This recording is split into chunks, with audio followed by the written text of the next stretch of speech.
Players are out. It's Brighton of Albion away to Ipswich Town. Warren Aspinall alongside Johnny Cantor at Portman Road again. Thanks very much indeed. Good evening, everybody. The last time these two sides met here at Portman Road in the top flight, John Walk and Alan Brazil condemned the Seagulls to a 2-0 defeat. That was 42 years ago.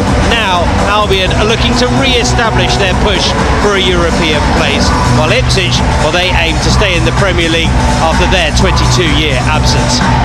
Albion out amongst the pyrotechnics here in Suffolk, led out by Adam Webster, who captains the side in the absence of Lewis Dunk. A couple of changes made from that draw against Arsenal a few weeks back in the Premier League. As I say, Webster captains the side, Karim Mitoma coming in for Brian Gruder. Albion's team in full then, apart from Ruggen in goal, Veltman, Van Hecke, Webster and Estupinian at the back. Central three is Believer, O'Reilly and Ayari. Mitoma on the left, Adingra on the right. With João Pedro past fit to play again after missing out in the FA Cup. The subs, Jason Steele, Solly March, Jakob Modder, Tariq Lamptey, Lewis Dunk, Danny Welbeck, Jorginho Ruta, Julio Enciso and Yankuba Minto. As for Ipswich Town, they make 3 alterations from their 2-2 draw against Fulham. It's Christian Walton, the former Seagulls keeper, in goal. A back three of O'Shea, Wolfenden and Greaves. On the right it's Burns, he comes in for Johnson, Leif Davis on the left. Calvin Phillips did well enough in the FA Cup to keep his place, so Sam Morsey has to keep settled for a place on the bench. He'll be partnered by Cayuste in the middle, with Broadhead and the returning Hutchinson supporting their top scorer, Liam Delap. The substitutes, Arnajet Muric, George Hurst, Ben Godfrey, the new signing, Connor Townsend, Massimo Luongo, Sam Morsey, Jack Taylor, Jack Clark and Ben Johnson. Our referee today is Tony Harrington. On VAR it's Michael Salisbury. Well, it's been a while since we've been here, Warren, but I do enjoy coming back here. It's a wonderful atmosphere, and I think this is a wonderful game in prospect. Yeah, it is, and 3 points, and you only can get 3 points, but we need 3 points to keep touch with the likes of Bournemouth, Newcastle, Aston Villa, people like that. We don't want them pulling further away, and let's get away from this, probably the drop zone, because down below, they're not the likes of Crystal Palace and Man United, they're only 6 points or 5 points behind us. I don't know if it's Liam Delap or Rory Delap, the presenter was talking about earlier. But it's a throwback there. Yeah. That was a few years ago, Rory Delap. Yeah, Liam Delap is the main man, and he certainly is. But I know Liam Delap quite well. I know Rory Delap even better. But yes, it's going to be a tough game. Once a blue, always a blue. Portman Road coming together and a minute's applause around the stadium. Seagull supporters joining in as well over on the far side.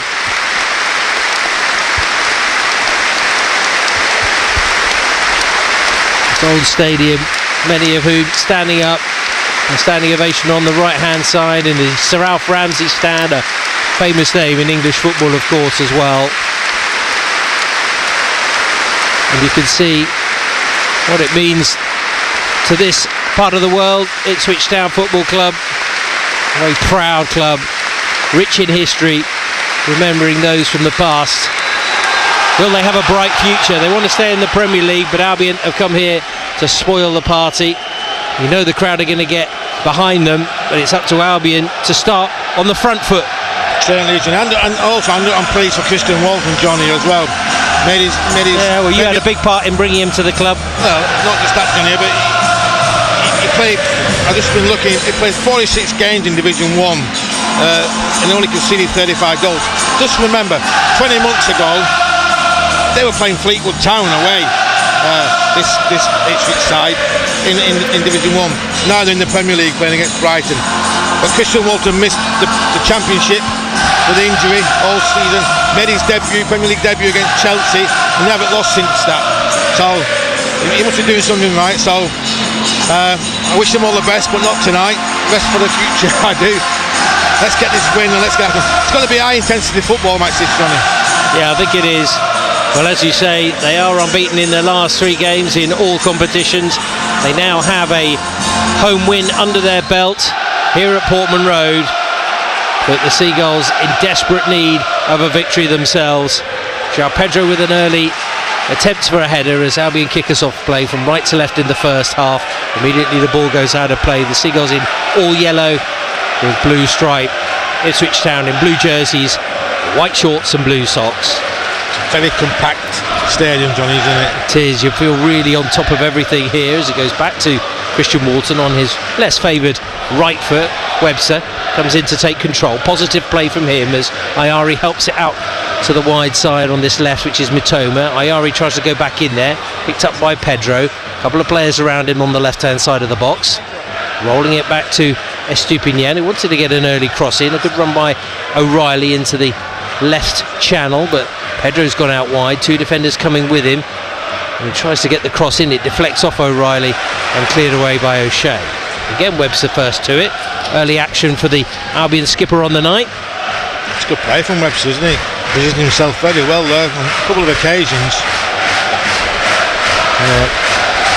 Adam Webster, who was played here, joined Ipswich back in December 2016, made over 50 appearances for the Tractor Boys. Again, another bit of great. Yeah, took that away from Amari Hutchinson. He's looking sharp in the opening exchanges, and Albion seeing a lot of the ball. Here's Van Hecker from inside his own half, straight down the middle of the pitch. Ayari, good first control. Eventually it gets out there to Veltman. Adingra, who is playing on the right, Mitoma on the left. No Brian Gruder in the squad today, missing. We'll try and find out what the situation is with him. Danny Welbeck on the bench, which is always a plus. And here's a chip ball by Believer. Good run by Adingra inside. It's helped away there by Greaves, and the header goes all the way through. It'll be picked up by Christian Walton. And they're playing with a back three, but O'Shea, I don't know whether he's playing as a right back today, Warren. They have been playing with a three. I think it sort of changes. He is quite flexible, McKenna, isn't he? I think in and out possession, perhaps. Yeah. Long ball there by Walton, trying to pick out the man on this near side, which is Wes Burns, who's not really a defender, and maybe he's opted for that to push him higher up the pitch and Ben Johnson the player to miss out. If that's the case, Johnny, that O'Shea playing as a right back, you need Mitoma to get running at him, don't you? Yeah. He's not the most mobile of players, O'Shea. He's very good in the air, very strong, competitive. As you say, if Mitoma can get at him. Albion have a free kick after a foul on Estupinian, who was some of the Ipswich fans felt he'd had a foul throw, but he got away with it, and Verbruggen has it now inside his area, dragging it to the near side, the Albion left. That chip ball up down the channel from Webster, headed away there by O'Shea. I think O'Shea, their captain today. When they lose possession, Johnny, I think they go man to man. That's a situation you can see. Jacob Greaves going in on O'Reilly when we lose the ball. O'Shea coming out here to Mitoma. Yeah, Greaves goes back to Walton, comes off Hutchinson. Rather fortunate to get it out wide to Burns, but Ipswich with a throw on this near side. Victorious against Inigo Calderon's Bristol Rovers at the weekend in the FA Cup. Albion, of course, through to play Chelsea. No details just yet of that game in the FA Cup, which is just prior to the game against Maresca's team in the Premier League, but it will be live on BBC Radio Sussex. Here's Adingra trying to jink past a couple of men, but loses out. One back by Believer. Out on that right flank is O'Reilly now. On his left foot, rolling it back to Veltman. Good play to win that one back there, because Cayuste was trying to progress up the pitch. What they will do, these so-called wide players, or Broadhead and Hutchinson, they will track back, Johnny, and get the shape. They get the shape back very quickly, don't they? Yeah, structure is there immediately as they lose possession, and Mitoma coming from the left side. Early cross, whipped in with pace, a poor ball in, easily headed away. Webster returning it wide to the left, but that's dealt with on this occasion by Burns. Better delivery, because Albion have players in there, and that's something I think they focused on. Albion Hertzler keen to get players into the box a little bit more if they can. Up the right channel now by Van Hecker to find Pedro, who peeled away to the far side, dragging Wolfenden with him.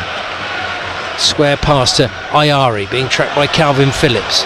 Veltman, left-footed, Adingra just stayed onside. 4 in the box. Adingra rolls it back though. First time cross by Veltman. In towards Mitoma, headed away there at the back post. He wasn't sure, I don't think, there, Jack Greaves, what was around him, but I think he got away with it. But again, it's a little ball just roll back to Veltman. His first time crossing. You've been crying out for it, Warren, haven't you? Earlier crosses into the box. I know they haven't got the tallest of strike forces, but you certainly feel that early delivery can help. Stupidan and Mitoma make a bit of a meal of that, and there's an offside in there, so it'll be a free kick to Ipswich Town. Referee Tony Harrington in there,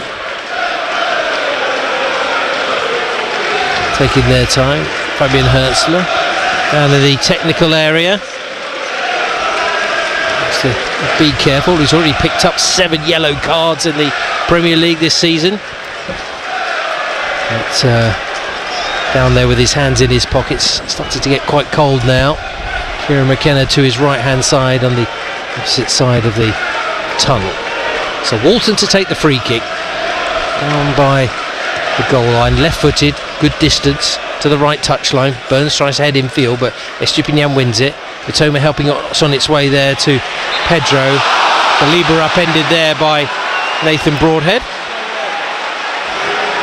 Welshman felt it was a fair challenge, but I think Belieber went high into the air, which is probably why maybe giving the free kick. I think he got caught in the roof parts, Johnny, I think there. Free kick bent from inside the Albion half to be taken by Webster, left footed to his centre back partner Van Hecker. Webster now trying to throw it forward, but that's drifting and it's gone out of play. He's tried that a couple of times on his left foot. Webster's playing on the left, Van Hecker on the right. Just, to clarify that one, was Eagle out for the season, now being linked to Tosin Adebayo at Chelsea, joined from fellow London side Fulham in the summer on a free transfer. And Thomas sailing through the air on that one, hooked forward there by O'Shea, bouncing around. So Belieber decides to volley the ball high in the air, cross the pitch to try and find Adingra. He challenges with Leif Davis, who got the wrong side there, and that's allowed Adingra to get in there. Back into the middle. Belieber, square ball to Estupinian. First time, little flick to get it to Mitoma. Mitoma from this near side. On the angle, good run by Ayari. Goes down under pressure from Phillips, but it's a corner. No penalty. Do you know what, Johnny? He does it too often from Ayari. He goes down quite easy, doesn't he? And there he doesn't need to go down. If he swings his left foot, he gets a shot away at the goal. He's waiting for the foul, slightest touch, and there. It may be a touch from Calvin Phillips, but it's not strong enough to get a penalty. Van Hecker coming across to speak to Ayari just before the corner. A few whistles from the Ipswich fans behind that goal, feeling that Albion are taking their time on this one. 3 in the bus queue on the penalty spot. Pedro, Webster and Van Hecker. 3 defenders in a line in front of them. Ayari encouraged to hurry up into the 6-yard box. The header away, comes diagonally towards the goal line there off Greaves, and then hook clear for a throw. I think it'd already gone out, so it will be another corner. O'Reilly will go over to the right hand side to swing it in left footed. A yard higher, Johnny, and it's a free header. Back post, a good defensive header that is from Jacob Greaves. Yeah, he did well to get in there. 3 tall centre backs for Ipswich Town this evening. Liam Delap back defending, he's marking Webster, and we'd have all gone to the back post. Estupinian's in there as well as Veltman. Chipped in there, it goes round the back, a couple of players go falling to the ground, but it drifts past everybody and out of play. Van Hecker peeling there to Tony Harrington to say that there had been a foul, now shouting to the near side to see if there's a VAR check. I don't think so. Unfortunately we don't have the first 10 minutes screen. The first 10 minutes has been played in Ipswich's half, hasn't it? They haven't got out the half yet, Ipswich Town. No. Albion haven't really tested Christian Walton either, but they have had a lot of possession. Still 0-0. Mitoma on the chase. trying to find Pedro. In there's Ayari, flicking it onto O'Reilly. Now Belieber, working it to the right. That's better. Albion moving the ball quite quickly in the opening 10 minutes of the game. No goalmouth action to talk of so far, though. Stupinian out wide. Then he goes on the overlap. Toma trying to jink and get away from Hutchinson. Belieber tries a 1-2, closed down. And the back pass there from Burns to Walton, who's never as strong on his right foot. It's stuck underneath that one. Stupinian allows it to bounce, then he heads it back to Adam Webster, who calmly plays it across the back line. To see the Ipswich fans now getting a bit frustrated, aren't they? Through the middle it goes. Ayari laying it off there to O'Reilly. Need him to try and make an impact as Adingra goes onto his left foot, checks onto his right, plays it in there. Ayari tried the back heel, and it's shepherded out of play for a goal kick. He gets in some really good positions, Yasin Ayari, doesn't he? But sometimes the decision making isn't there. It's poor from Ayari there. It's a little clever ball from Adingra there. It's just lay it back to him, and then he can whip it back in. But I don't know what he's trying to do, if I'm really honest. Yeah, whether he was trying to drag back or not. Free kick on the far side for Ipswich. Yeah, that's a couple of times he's got in behind, which is encouraging, Warren, that he's getting in behind the Ipswich Town defence. But you need the pitch in your head when you get in there, Johnny, don't you? It's no point just running in behind. Yeah. You need to know what you're going to do when you get the ball in the box. It does seem that is the preferred option. Of course, no Mats Vifa at the moment for the Seagulls. They're used to overrunning it. Now we can go in there through Veltman. Interesting battle between the two Swedes in the Kayuste and Ayari. Here's Phillips, fed by Hutchinson. Hutchinson wants it back. Forward comes Webster and cleans him out. Free kick. He'll be lucky to get away without a yellow card there, Adam Webster. And perhaps the fact that it's 12 minutes in has maybe helped him. But it's a free kick to Ipswich. Well, to be fair, Johnny, it shouldn't matter what time of the day it shouldn't, but Albion will be thankful. He's very late. He's tried to be positive, though, in the first 10 minutes or so, Adam Webster. He set the tempo of the game, which Albion have dominated in terms of possession, but yet to test the Ipswich goalkeeper. We haven't got let them get the foot on the ball yet, Johnny, have we? No, that's what they're trying to do now. Broad head back, and then rolled all the way back to the keeper by Wolfenden. Playing on the left-hand side of the three. Tightly played out there. O'Reilly nearly got to it. Belieber did. He feeds Mitoma. He hits it low along the ground. That's comfortable for Walton. He won't have to worry too much about that one.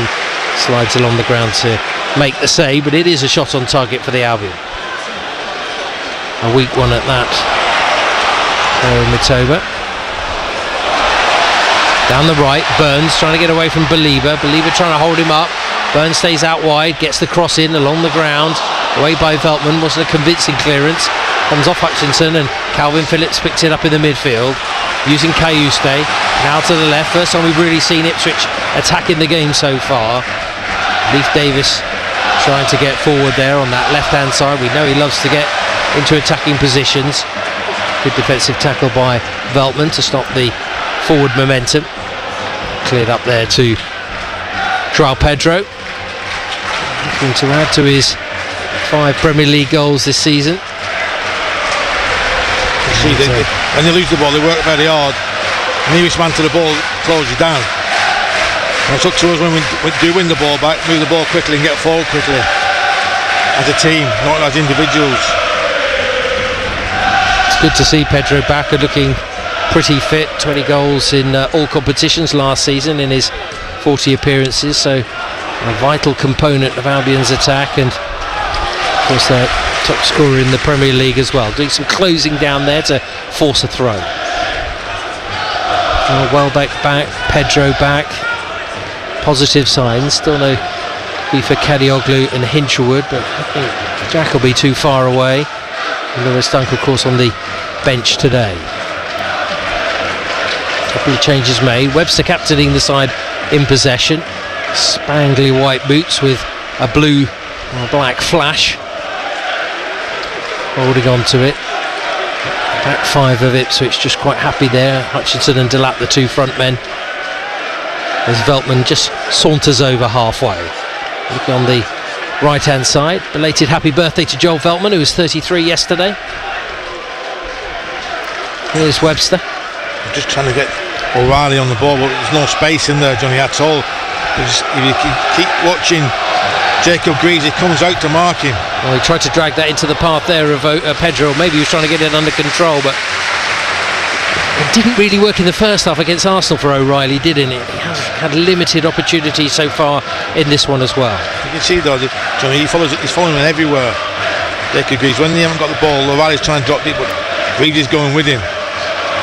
But that little space what he's creating, O'Reilly, that's where Pedro should be heading. The voice of the former Seagull striker Warren Aspinall here on BBC Radio Sussex and BBC Radio Surrey. Premier League football this Thursday evening for you. As Mitoma receives it on the left into the final third. He's got Estupiñán up ahead, but he tried to just clip it into Ayari, and Estupiñán's touch was poor, and that allows Hutchinson to get on the ball, but one back there fairly by Estupiñán. I think it's the right decision there by Tony Harrington. Van Hecker again, lay off by Pedro. Ayari trying the 1-2, didn't come off, but Estupiñán's got time to play it across there to Veltman. Veltman seizing on it is Pedro on the edge of the box, but loses it. The back pass of Walton, and then there's the clearance. Well, Van Hecker smashed there by Liam Delap. You know, that's a throwback. That is a throwback to Rory. Yeah. Took him out completely. I wasn't even looking at the ball. 10 yards away from the ball, just poleaxed him. Puts himself about a bit, I think is the phrase, isn't it? Albion working it from the back now. Verbruggen into Webster, now across to Van Hecker. O'Reilly's come short this time, and he's sent a diagonal ball across the pitch to try and find Mitoma. The header from Burns is away, but not out of play. And here comes Estupiñán. Pedro makes a diagonal run. He's ignored it, goes back to halfway. We're keeping the ball very well, Johnny, aren't we? Yeah. Moving it. A bright start in the first 17 minutes. Still awaiting the first goal of the game here at Portman Road. Keep in touch with what happens in the 8 o'clock game. Manchester United against Southampton. Southampton looking like they're heading back to the Championship, but certainly Ipswich are in a good vein of form at the moment. Positive vibe around the club, and Kieran McKenna welcoming back a few players from injury, which Albion haven't been able to do. But here's O'Reilly getting on the ball, driving towards the edge of the box, right side, lays it off to Adingra. He tries to jink to get away from Leif Davis, but not a tight enough turn to get away from the left back. Now Believer, back to Adingra again, needed an early cross, but he takes his time. Now he floats it in, it's over the top of Ayari and headed clear. So he could have gone in behind the Ipswich defence with the first cross there rather than checking back, and that allows them to face up to the eventual ball in. I think you need to put it in that corridor, Johnny, because... But he checks back and then it's coming into, so the defender's heading the ball away from his goal rather than facing his own goal. You know better than I, Warren, but that's how it felt like it to me. Maybe guilty of maybe taking a few too many touches on occasion, Albion's wide players this season. And here's Joel Veltman working over across the pitch to Belieber, and lost out there as Cayuste plays it into Hutchinson. Dip of the shoulder away from Belieber. Good block there by Webster, tied it up by Estupiñán. I think you have to be patient today, Johnny, tonight as well. So they've got the shape back. We're keeping the ball very well. But their Believer trying to force it. You don't need to force it. Just keep passing, move the passing. One which fails, switch off. There's a great. Again, O'Reilly goes deep. Greaves goes with him. There's acres of space for Pedro to run into. Yeah, if they could just find that combination between the two of them, those two, in terms of exchanging runs. That from Verbruggen goes drifting straight out of play for a throw. Doesn't find Adingra. It was on then because O'Reilly went deep. Greaves went with him. And there Pedro was over the top, and he's looking for the ball over the top there. But he's trying to hit Adingra, and Adingra's come inside to help Pedro, and he's knocked it out of play for Bruggen. Ipswich in possession, deep inside their own half. Against Cayuste, back to Christian Walton. Onto his left foot, just carves that one straight down the middle of the pitch. Goes over Delap. Webster with the first header. Back to him from Belieber. Albion head coach Fabian Herzler, we heard him just before kick-off talking about sometimes when they're out of possession could go into that low block, and Albion finding it difficult at the moment to unlock that defence as Ayari shifts it away there to Van Hecker, who's stepping forward and pushing it on. It's asking a lot of Adingra, and Walton's gone out of his area, and he'll just dip under that, let it go behind for a goal kick of more applause around this stadium here for Christian Walton. Adingra trying to get forward on a couple of occasions. Ayari is actually quite familiar playing against Ipswich. Played against them 3 times in the Championship. Lob ball forward to Pedro. Pedro got in behind there, and the header had to get in there, Wolfenden, to head it behind. That's because they've lost the ball. Walton, it's a poor kick, but he's under pressure. He's kicked it, and Greaves has followed O'Reilly. So again, there's space in there for Pedro to run into. And he tried to hit him first time, didn't he? The run's on all the time, if he can get the ball to Pedro. Well, I think you might have to have a word with the analyst behind us, Warren, because it's certainly something that you've spotted, and that forced Wolfenden to head it behind for a corner. It's over on the right, so O'Reilly's going to take it. 4 at the back post. One is Veltman swinging in now. Up there's Van Hecker, comes off his shoulder, falls for Adingra, takes a touch, doesn't drill it, clips it back in. Pedro's up. I felt there was a foul in there anyway. The referee says play on, we've got the advantage. Ipswich have it through Walton. That's a great ball in, isn't it? To attack. Yeah. Still Van Hecker, no goals for him this season. Webster, no goals for him this season. Lewis Dunk, no goals for him this season. It's certainly an area that they can improve, but that delivery from O'Reilly was excellent. Well, they can't get out at the moment, Ipswich, and we want them to lock it long. We want to knock it to the lap, because then Webster can challenge, Van Heck drops off, vice versa, and we pick the ball up and go at him again. We don't want them to get the ball down and passing it, because they've good movement and they've got full of energy. They're wanting to get it out wide to the right. Wolfenden using O'Shea pinging it into Delap. Touch off there, finding Broadhead taking it away from Veltman, pushing down that left side, cuts in on his right, not stopped, the shot comes in. It's a good save there by Bart Verbruggen. It bounced just before him, but his left hand hooked the ball away for a corner. Best chance of the game for Ipswich, still 0-0. It's the best chance of the game altogether, John. He's like, what is it, 3 passes, the right back into Delap. Delap's a lovely touch out to Broadhead. He runs at the back, they drop off, let him come inside on his stronger foot, and he gets a shot away. That shouldn't be happening, should it, really? It was a good save, actually, because the way it bounced just before him, sometimes there was a game last night that somebody just put their hand across and it just bounced over the top of them, but good work there by Bart Verbruggen. But a corner now for Ipswich, it's just played short. Hutchison. Now Leif Davis sending it high to the back post. There's a foul in there, I think.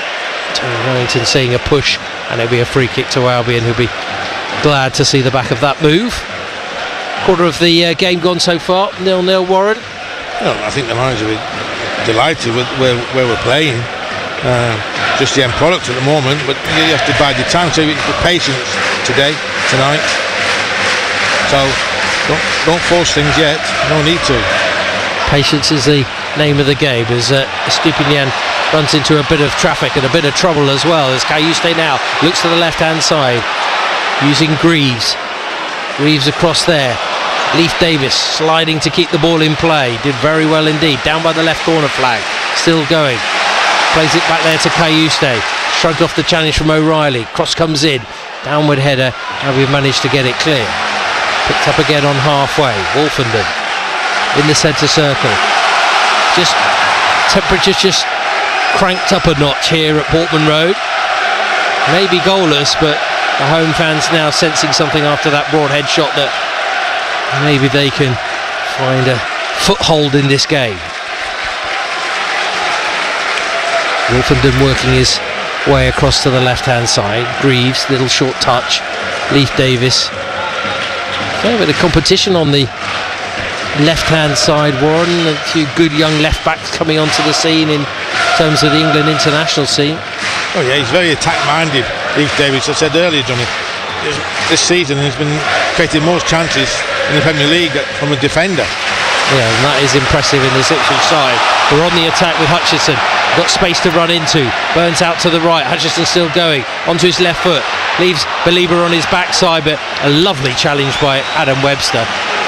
Timed that one to perfection. The one earlier was well, a little bit late, shall we say, but and he needed to make that challenge, Warren. Certainly did, but what's Belieber do? Then give the ball back to him, and he takes so much time on the ball, it puts the defender under pressure even more. Yeah. He has to drive forward with it.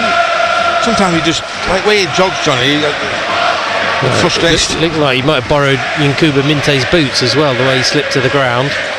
Bought for around £25 million from Lille. I wonder what his value is now. Glenn Murray in the last 48 hours saying that he's better than Bissouma and Caicedo. I'm not quite sure about that. No, neither am I.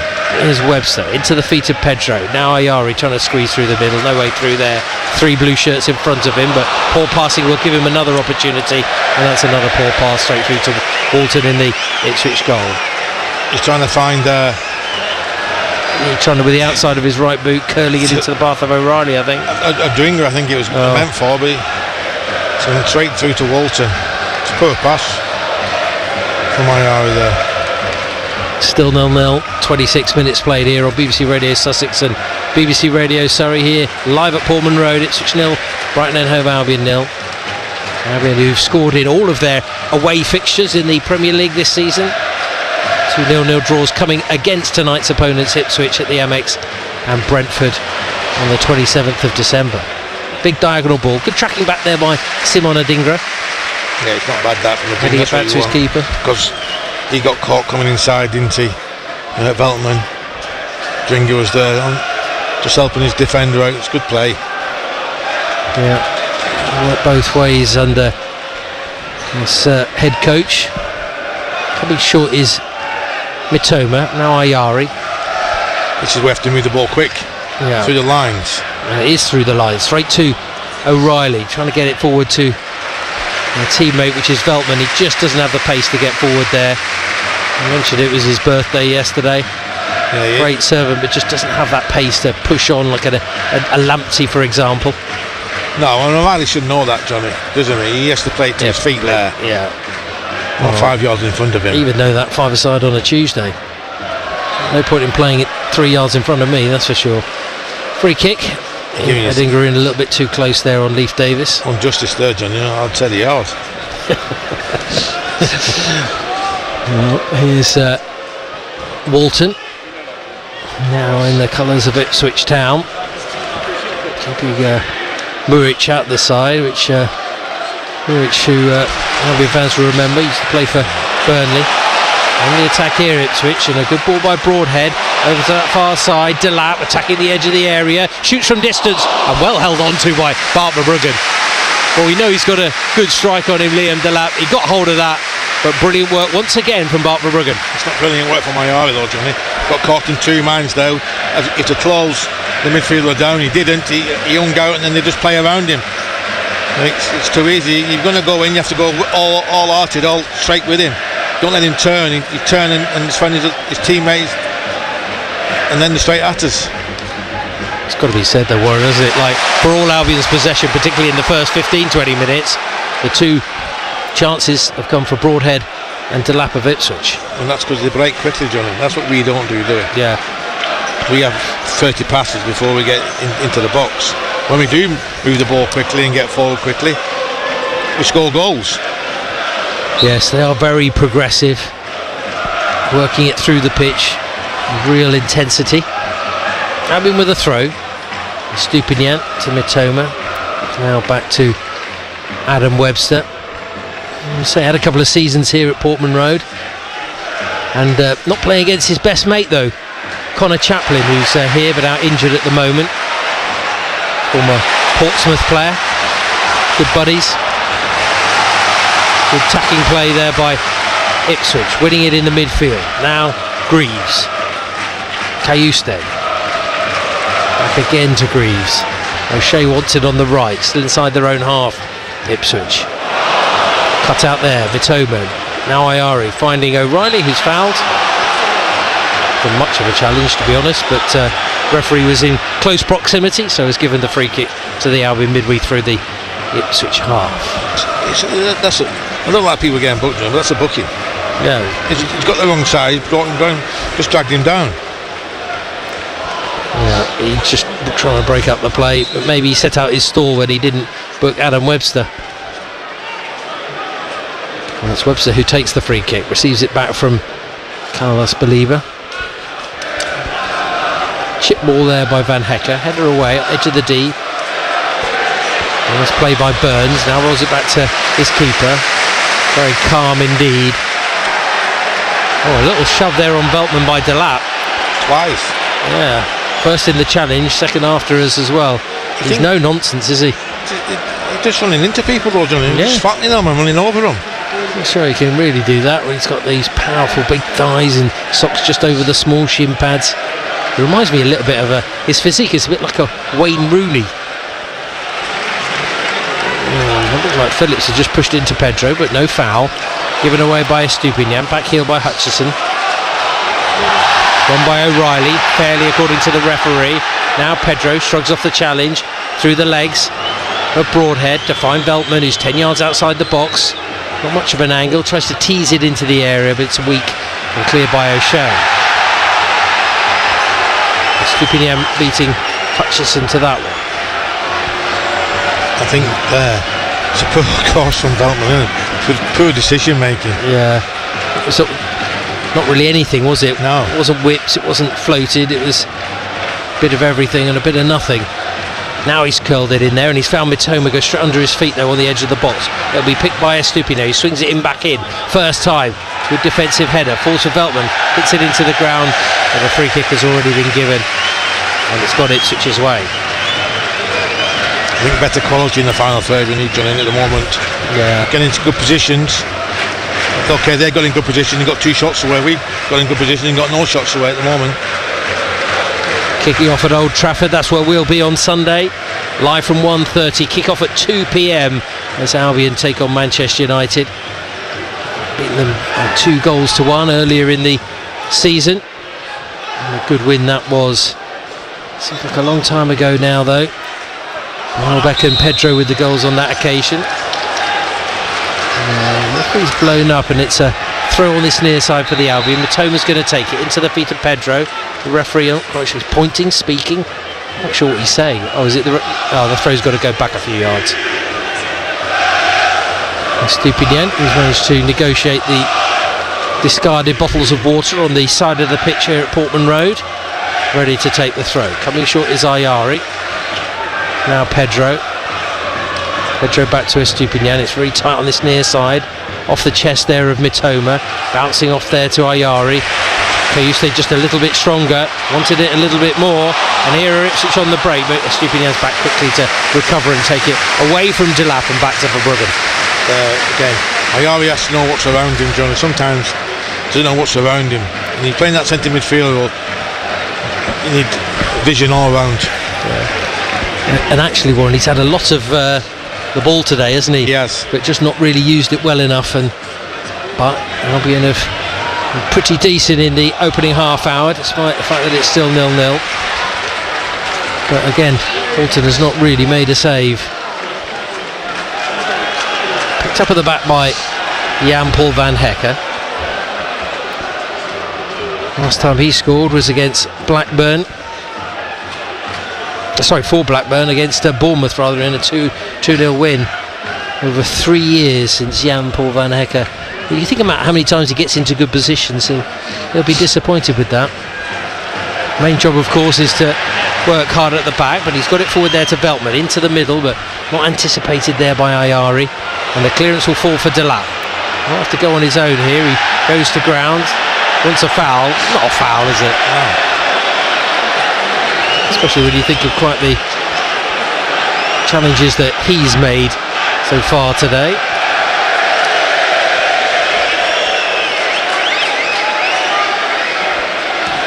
A little ball up the channel. And it's the final man, Wolfenden, playing it back to Alton on his own goal line.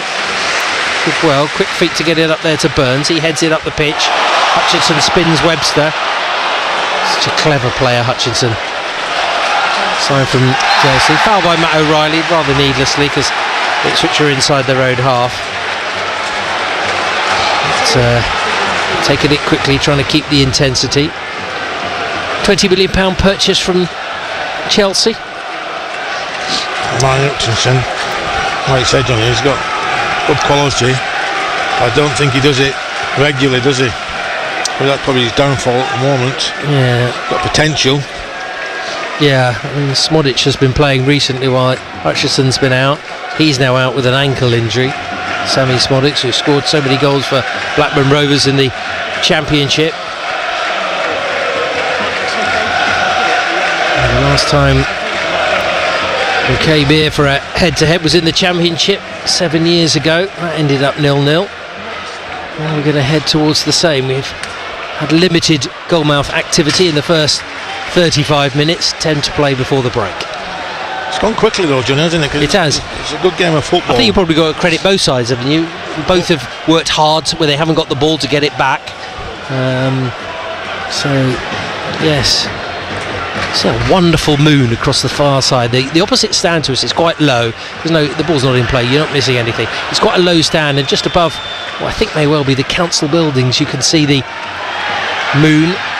Clear evening here in Suffolk. Tucked away in the lower tier on the far side of the Albion supporters. On the side of the pitch here, of course that's where travelling support will be in the Amex in times to come. It's a good following though, isn't it, from the Brighton fans there? Yeah, I mean, you're into Norwich on the Saturday, got this, and then of course another away game against Manchester United at the weekend. A relatively happy hunting ground, Old Trafford, in recent years. No Pascal Gross though. He loves a goal against United. He's out injured at the moment for Borussia Dortmund. Ayari sitting deep and back to his keeper. Tried a little initial press there at Ipswich, but now they've given up on that. Ipswich fans haven't given up. You can hear them chanting. Albion go straight and they go long. Header away to the centre circle. Wolfenden gets there before O'Reilly. Not quite been able to get into the game so far. Leif Davis up to Delap. Two players with socks virtually around their ankles, and Delap's got through in between Van Hecke. Good challenge by Veltman. I think that's a little bit of a payback for earlier, Warren, do you think? Yeah. Veltman. It was a clean tackle. Yeah, it's a great challenge. That's what you want, wouldn't you? Delap trying to protect the ball, but income from the sides, a great challenge. Times it very well. They did get it away from Paul Van Hecke quite quickly initially, and Veltman was there to help the Seagulls out. But Ipswich coming again, and they fizzed it down the line. Hutchinson has found Burns, has got loads of space, dragging Webster out wide, along the ground, to the edge of the box, blocked there by Carlos Baliba. Just got there in time, and Albion survive. Great. Again, both diving in. Stupian, Matoma. Foul there. Albion would love a free kick. Van Hecke. Veltman just doing his little, gets in front of the ball, falls down with the slightest touch. But we have to be aware, don't we, there? Not watching where the wide player is. Burns is pulled it back to Hutchinson on his left foot, who's got his striker, it's been blocked, but too open. On that occasion.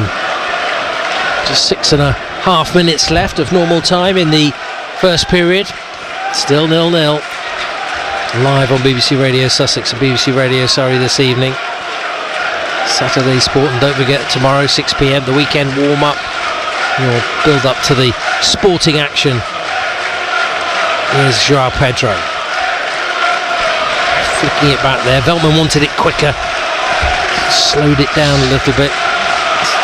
Everybody behind the ball for Ipswich. Van Hecke trying to power it in there. Up to the thigh of Pedro. Comes back for a dingerer. Over on that right side. Little stab 5-yard ball to Ayari. The width now from Veltman. He can't cross it, there's nobody in the box. No, literally, Mitoma's the only one. Pedro now weaving his way out to that far side.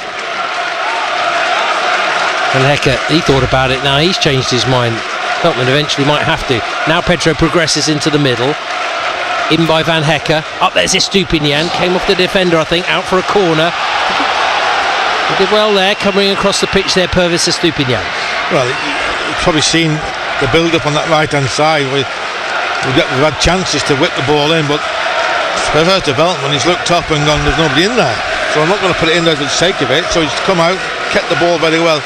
Then he whipped it in by neck first time, and Estupinian made the run. Good run as well. Only a handful of Premier League goals for Purvis Estupinian. He has created 9 Premier League assists in his 70 appearances though, which is a good return for a left back. Corner far side on the right. O'Reilly's going to have to wait here because the referee Tony Harrington's going to go in there and have a word. I think Calvin Phillips is in there with Joel Veltman. A rather inauspicious start to his time at Ipswich, didn't he? Trying to recover the powers that he had that got him into the England side. Here's the corner for the Albion, whipped in, glancing header, came off the top of a defender, I think there. No, it's given a goal kick. I thought that came off the front post off a Ipswich head. Not to be. 5 minutes remaining of the first half. Ipswich Town 0, Brighton and Hove Albion 0. It doesn't matter whose head it's come off from. There should be people around the back, shouldn't there?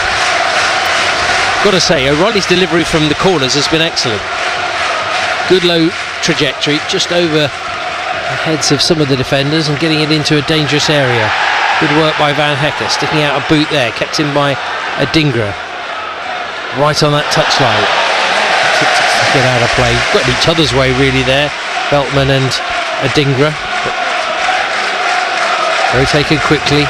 High ball by Broadhead across the pitch to find Burns. Good quick thinking. Burns now attacking down the right, going on the outside of Estupinian, dragging it back along the ground, but Broadhead had got into the middle. Ayari tries to fire it up the pitch to Pedro, returned there by Wolfenden. Oh, Pedro's injured himself, he's down on the ground. I think he's pulled his thigh muscle, Johnny. Into the middle it goes. I think he might have torn something there high on his leg. He's gone. He's in a, yeah. Wait and see. Leif Davis has it, he's now slipped. Ball still moving. Hutchinson from distance. Another good save this time. Bart Verbruggen goes down to his right. It's spinning. He's just about kept it in play. Well, he sort of leapt, didn't he, Joao Pedro? Again, as I say, we haven't got one, so we can't see any kind of replays, but this is a concern. I think it may be a boot to him. Right, okay. His boot to his thigh. I think he's boot to his thigh. Does he? I thought he could do with stretching. Oh, yeah. Well, he's holding his right leg. And his shorts are high up on the thigh. Just caught him around the top of the thigh. But Johnny, I thought he was stretching. I thought he pulled something. Yeah. Well, let's see. Well, hopefully he'll be okay. He's back up on his feet. The ball will be returned back to Bart Verbruggen in the Albion goal. Another good save from. It was, wasn't it? I mustn't forget that. Another Bart save. He's done 3 already. Albion appealing for a handball there. Broadhead thought he was tackled there by Ayari, but the referee's given a free kick. Do you know any long balls going to these strikers? They're picking up second balls. And it's Broadhead or Maury Hutchinson coming inside, Johnny. They're winning the second balls, getting behind Ayori and O'Reilly. I believe he has to be there. If he's the one who's going to be sitting in front of the back 4, he has to pick them balls up. Well, heading towards half time. I don't think there'll be too much to be added on really, but only a minute I would have thought. Yeah, not stopped. So we're heading to the final 60 seconds here. It's a free kick midway through the Albion half, dead centre in the middle of the pitch. Leif Davis has come back to take it, the left back. We'll try and pick out O'Shea on the right. Albion holding the line high, and it is O'Shea in behind, heads it back into the box. Burns is there, but so is Ayari. Burns is always stretching Albion clear, and there's a late flag on this near side, so chance now for Albion to regroup, and as I say, I don't think there'll be too much to be added on at the end by the 4th official, Matt O'Donoghue. And we could be heading to half-time, as we did at the Amex, between these two sides at 0-0. Verbruggen taking his time. Kieran McKenna speaking to the referee's assistant on this near side as Verbruggen tries to pick out Joao Pedro. Belieber leaning in on the second challenge, volleyed high by Webster. Away by O'Shea. Veltman returns it. A bit of head tennis going on in the middle. Now Calvin Phillips challenging with Belieber. The ball from Mitoma wasn't brilliant. 1 additional minute then being played forward. That goes out behind the goal. It'll be a goal kick. You're always spot on with your added on time. I don't know how you work it out. Maybe you have like inner knowledge, some sort of ESP that you've got. But it's forward, hasn't it, Johnny? There's no free kicks, no VAR, no major injuries either. Well, Albion started brightly, Warren, but they're not really tested. Walton and Ipswich have had 3 very good opportunities, and the Seagulls be thankful for those 3 saves made by Bart Verbruggen. Yeah, that's for sure, Johnny. But if I'm honest, like I say, we haven't tested the goalkeeper. Half-time, Ipswich Town 0, Brighton and Hove Albion 0. Best opportunities falling for the Tractor Boys. More towards the end of that first half. Broadhead had a shot that was well saved on his left-hand side on the volley, but Bart Verbruggen was there. Delap, well, he hit one, and Verbruggen actually held on to that because it was hit with some real venom. And then just before the break, Broadhead once more forcing a smart save, this time down to Bart Verbruggen's right-hand side. The Seagulls really well. Mitoma had 1 shot, that was about it. Ayari's got into some good positions in that first 45 minutes, but the decision making hasn't really been there. They've dominated the possession, and I think Fabian Hertz will be a little bit frustrated that they haven't carved any more clear-cut opportunities in that first half. Yeah, I think we're disappointed just in the final third. We've had the most possession, we've knocked the ball around quite well, but when we've had constant position, there's not been anybody in the box. I think Pedro's going short to be a shield. Adringa's not got into the box. Mitoma's not had a run at his full-back, and is a centre-half really playing out this. You need to get one-on-one situations. Okay, Wes Burns doing well tracking back, but we need to get the blast on me. We need to get the ball there a bit quicker. So for me, bit better in the final third. I think we'll win this game. In terms of Ipswich, they have looked dangerous, and Albion have got to be wary because 3 decent opportunities really. Yeah, that's the way it. They play very quickly. If you think the first one was a ball from O'Shea on his right back spot into Delap. Delap just laid it off for Hutchinson. He plays it out wide, and if you're letting Broadhead come onto his right foot, you're asking for problems on. He's all right foot. I know he's playing on the left wing, but he wants to come inside. He wants to come inside all the time to allow Leif Davis to get beyond him. So don't let him inside and get a shot away. And it's a good save from Verbruggen. On a couple of occasions now, he's made a good save, but we've hit the target with the weak shots, aren't they? He needs better. And if believers are just going to be sitting and allowing O'Reilly and Ayari get forward, we need better from them 2 midfield players in the final third. Well, we'll find out if there is better in the final third from the Albion in the second half, which is on the way here on BBC Radio Sussex and BBC Radio Surrey. But at half-time here at Portman Road, it's 0-0. Johnny and Warren, thank you. Want your thoughts at half-time? You can tweet at BBC Sussex Sport, at BBC Sussex Sport. Ryan says we play like that second half, we're going to lose this. Gladiator, ready! Bigger. Wow, what an entrance! Better. Some new events! And tougher than ever. Is there anything I can't do? That was a hard fall. It hits like an absolute tank. Not a game for the faint-hearted. You can't do that! So hard. We are back. Gladiator Series 2. Back tougher. Starts Saturday. Watch on BBC iPlayer. It's good evening to Darren's in the chair. 0-0 at Portman Road. The stats.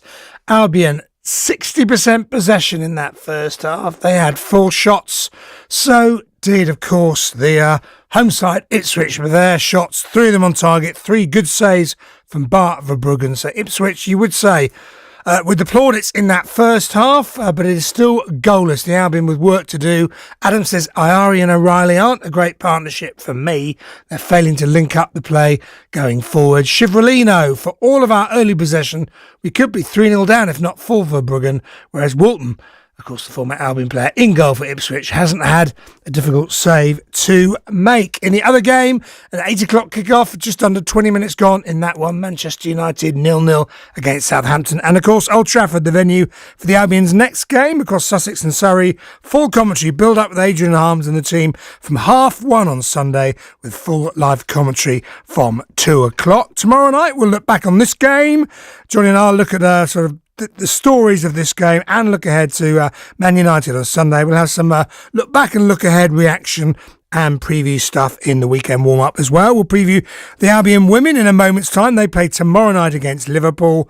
We'll do that in the show as well. And we'll talk Crawley, Aldershot, Woking and the like as we look ahead to a full weekend of sport. But I mentioned Albion women. They are in action tomorrow night. So the situation very simple for them. Victory, if they win at Liverpool, will take the Seagulls up to 20 points and to within a single point of both Manchester United and Arsenal. They're currently 5th, Albion are, in the first season under their new head coach, Daria Vidicic. When I spoke to him yesterday about the game, the season so far, challenging the big sides at the top, and also how frustrating Saturday's FA Cup postponement with the frozen pitch at Crawley was for him and his team. That was meant to be their first game of the season. It'll now be on Friday night. Everyone was keen to get back into it, but Mother Nature had other ideas that weekend. It was very, very cold. We have to thank everyone and the Crawley staff. They tried everything to try get the pitch ready and to get a go ahead, but unfortunately conditions and player safety always has to come first, and with a frozen pitch it's not ideal, but we got back. We had a little bit of a hit out ourselves for a training session, and it is what it is. We prepare now for Friday night. But I guess one positive it has given you is another week to get people fit and ready. Yeah, it does. It's given an opportunity for a couple other players, to keep building and rejoining the squad. So, we've got a few returning back that we still need to look after a little bit for the first few weeks. But it's good to have bigger numbers now after the return. At the end of this match, you will have played exactly half your 22 league games. You'll be 5th, whatever happens in the game on Friday. Are you on schedule with what you expected in this your first season, or perhaps are you slightly ahead of schedule? Look, I don't really look at it like that. It's just more, it is that old cliche of that week to week. So we're just trying to evolve, trying to get better.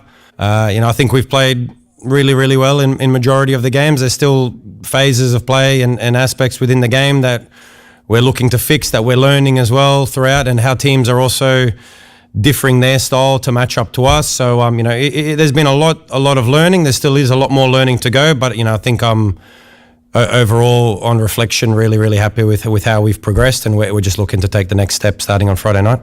Now, I know what your answer would be if I ask if your target is top 4. So can I phrase it this way?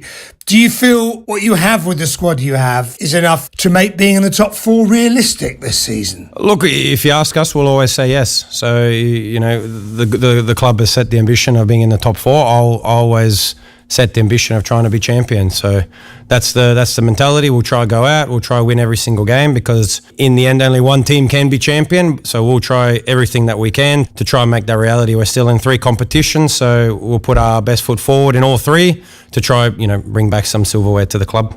What's been great this season, Dario, is your perspective, because of course you've come from the outside in to the WSL in the summer. Liverpool have proven what you've said is how tough the league can be. They were top 4 last season, yet a few injuries down the line. They've only got 9 points this season, so that really does tell a tale and echo what you say about how tough this league can be. No, look, definitely. I think we've learned that. I've known that as well from coming in, but definitely, there's games where we look back, and even when we've been just a little bit low to maybe our standards, we get punished immediately. So that's the level of the competition, that you have to be always at your best. Teams are, there's a lot of quality within the competition. There's only, without that many teams, the quality is condensed. So we know that every single week is very, very hard, regardless and irrespective of who we play. So we know, on Friday we've got a very tough opponent, and but we're looking forward to that challenge as well, and trying to keep climbing up the ladder ourselves as well. Liverpool have made a couple of new signings: Bayern Munich Sam Kerr and Chelsea's Julia Bartle. So do you expect them to be stronger in this second half of the season? And what about Friday? You always expect teams each week as the season goes to get stronger and stronger. They've had a chance now as well with the extra week, probably a few extra sessions to prepare for us, and likewise we've had the same. So I think it'll be a great game. We're prepared for if the new signings do take to the field. We know enough about them, but it's different when they put on another club shirt now with Liverpool. So we'll be able to, and we'll be ready as well to make any adjustments within the match. But yeah, I expect a very tough game. They've got a very good squad. Good coach who, you just said before last season and also previously has done very, very well. So, that's definitely a very dangerous opponent. And Dario, it's another Friday night match under the lights, global audience. The last time you had one of these was, of course, the Arsenal game that didn't go very well. I wondered if you've perhaps drawn on that experience and got some lessons from it. Look, I think we've learned those lessons from Arsenal. I think as good as Arsenal are, I think that was more of a mental game for us, and that approach and everything leading in. And I think we have that experience now. We have that expectation. We have that weight on our shoulders, so to speak. So the girls are confident. They feel good in their football. They feel good about what we do. They're comfortable to make again adjustments within the game if we need. So they've learned a lot, and I think there's no reason not to be confident going into Friday night. We should be a great game. It should be 7 o'clock kickoff tomorrow night. It is live on Sky Sports. Big game for Albion's women away to Liverpool.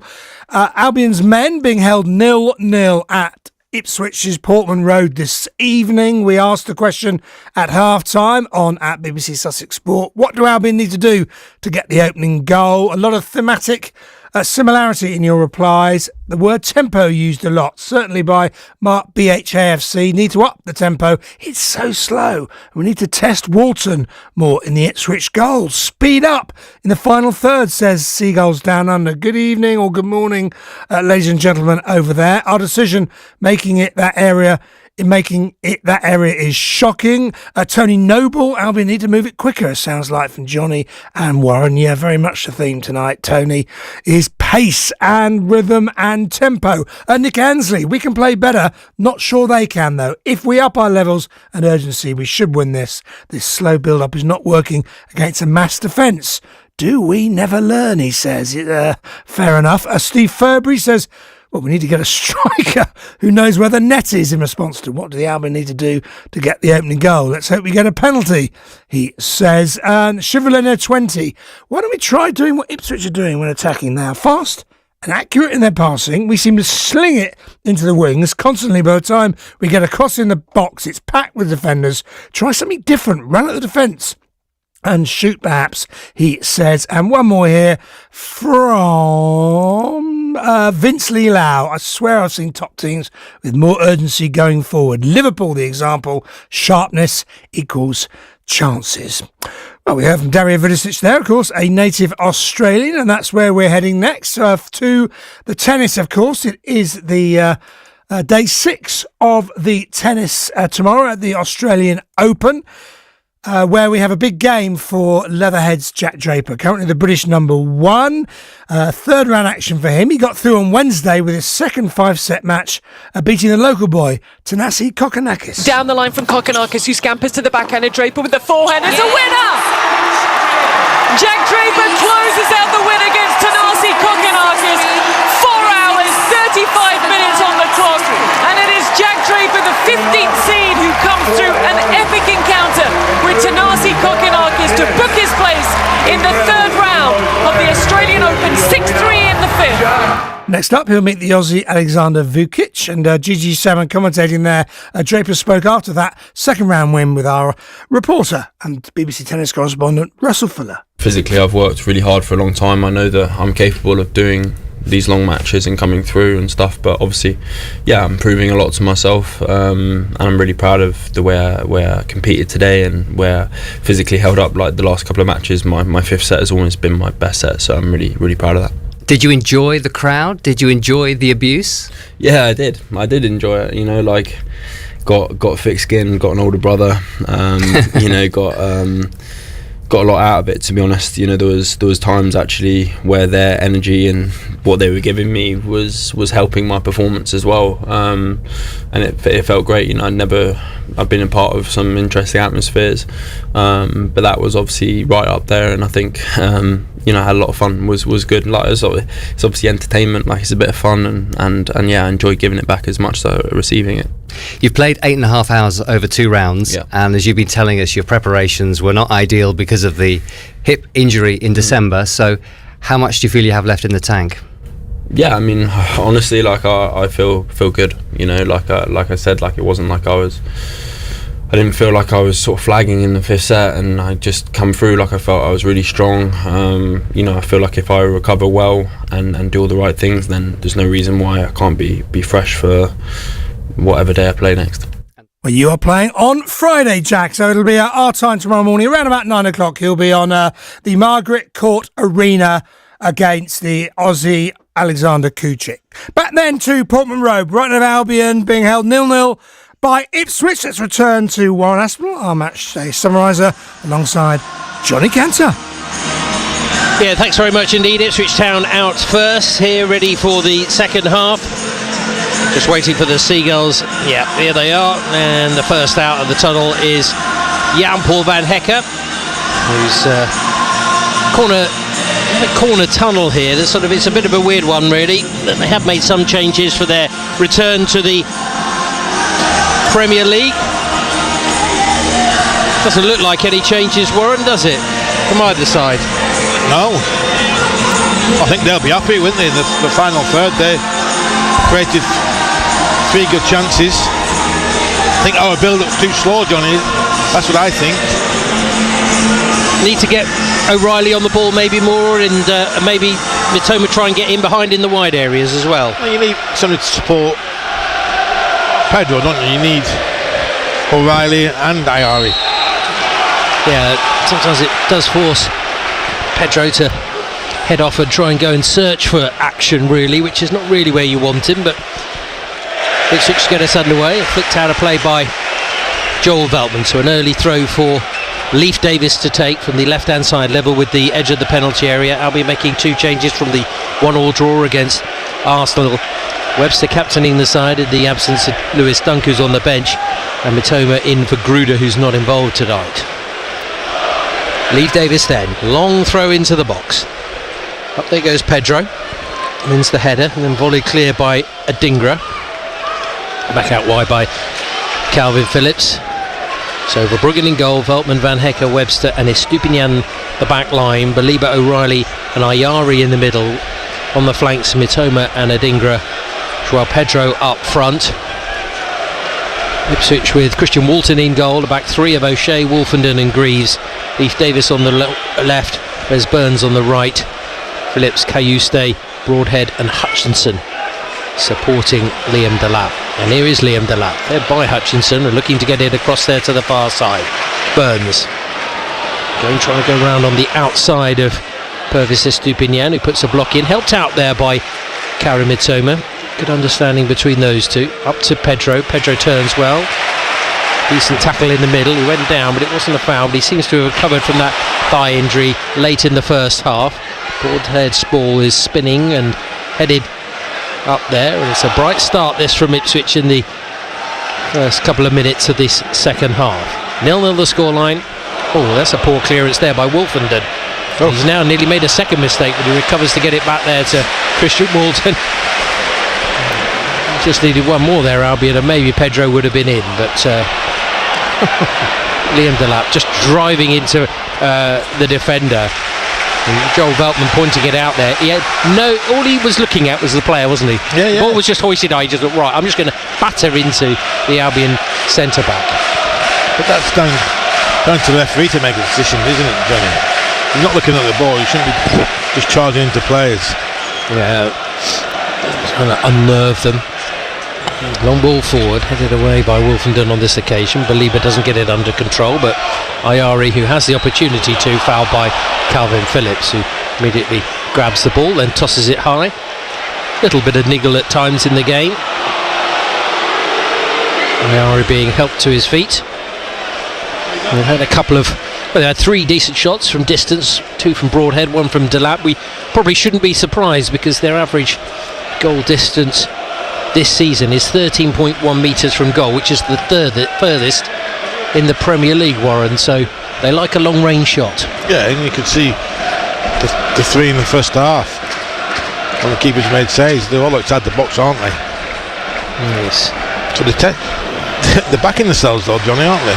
Yeah. Distance. Of course, you could never tap-ins, and Verbruggen's done well on all 3 of those occasions. Lovely little turn there by Hutchinson. Still going. Eventually, Baliba goes across. Now to roam too far forward there, though. Mitoma trying to take on his man. Shrugged off the ball there by O'Shea. Keen to take a quick throw. Delap's just smashed him again. Looks like Veltman's gone down there. Yellow card for... Just the 4th official that's seen it, Johnny. Yeah, so he's given a yellow card to Delap. Just pushed him. Is there going to be a...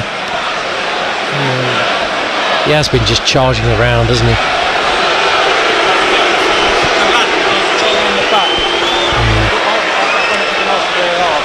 Having a conversation there, Liam Delap, with Joel Veltman. There's a bit of history from them in the first half.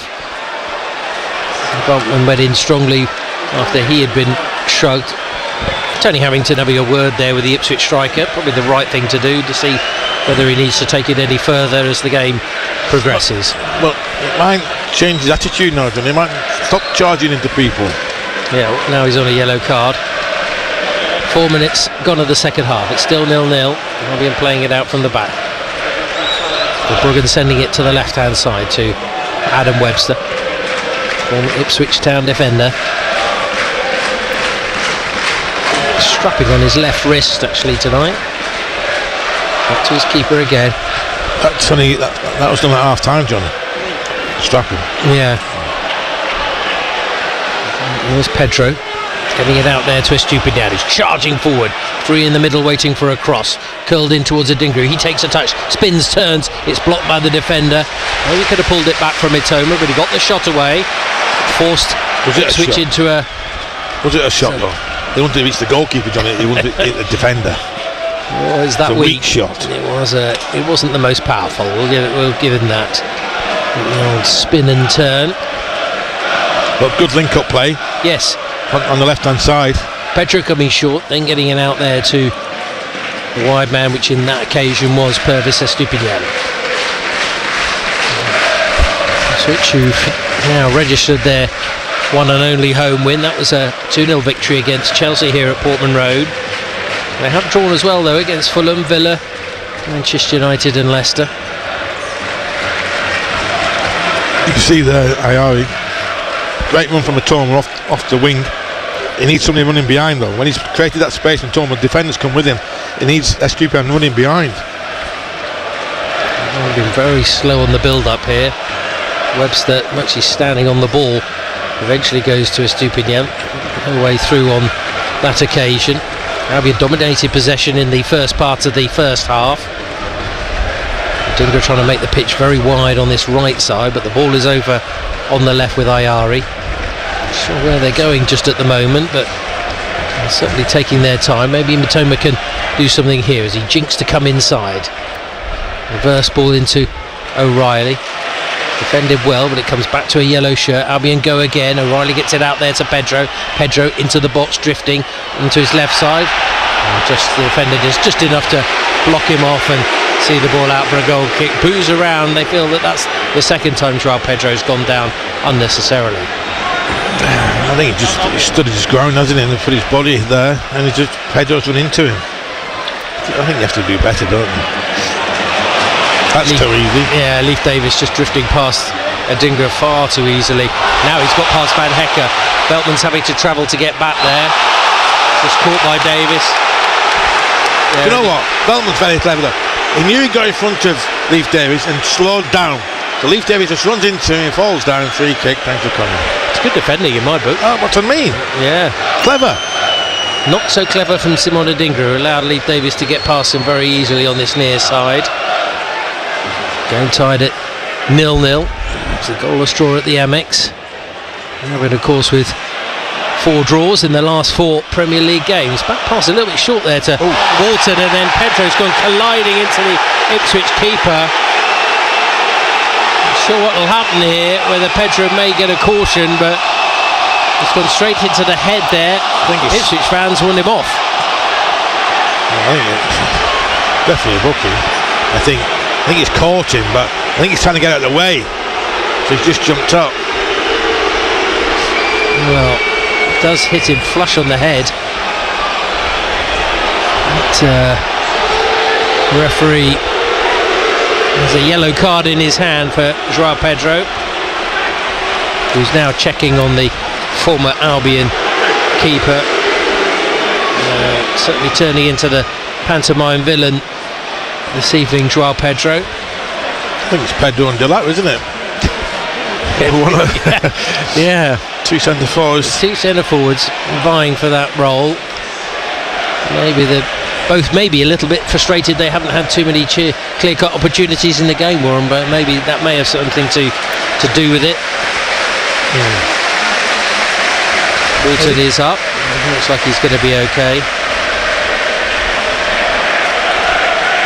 Pedro desperate to get more caps for his country, just the 2 at the moment for Brazil. He's been a bit in and out, and of course had that injury. Walton looks like he's going to be okay to carry on. Takes a glug of water, squeezes the water bottle to get it out.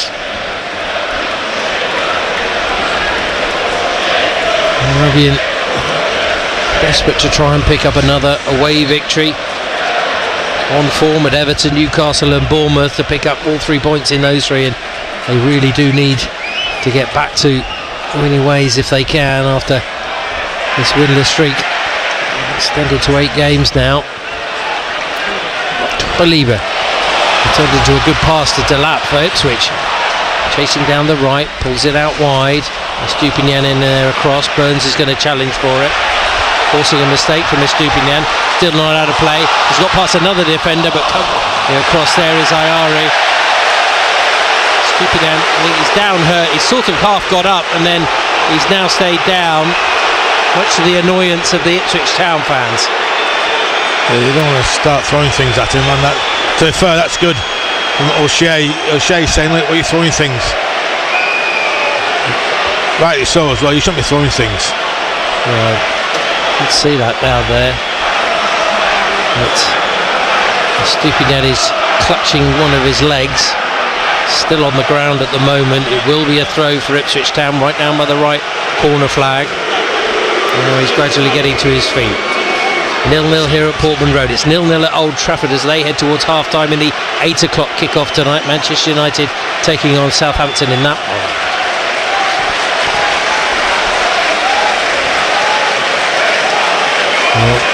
It might well be a big throw coming up from Jens Kajuste, the Swede, preparing to launch it into the box. 2 centre-backs have come up. Greaves is towards the byline, it's hand towards him now. He gets the glancing header, pulled back, right-footed shot, it's just wide. Decent enough chance that for Wes Burns. Thankfully for the Seagulls, off target, but Jacob Greaves causing problems there at the near post from the long throw. Yeah, you don't want to get this crowd excited, Johnny, do you? No. You just heard them.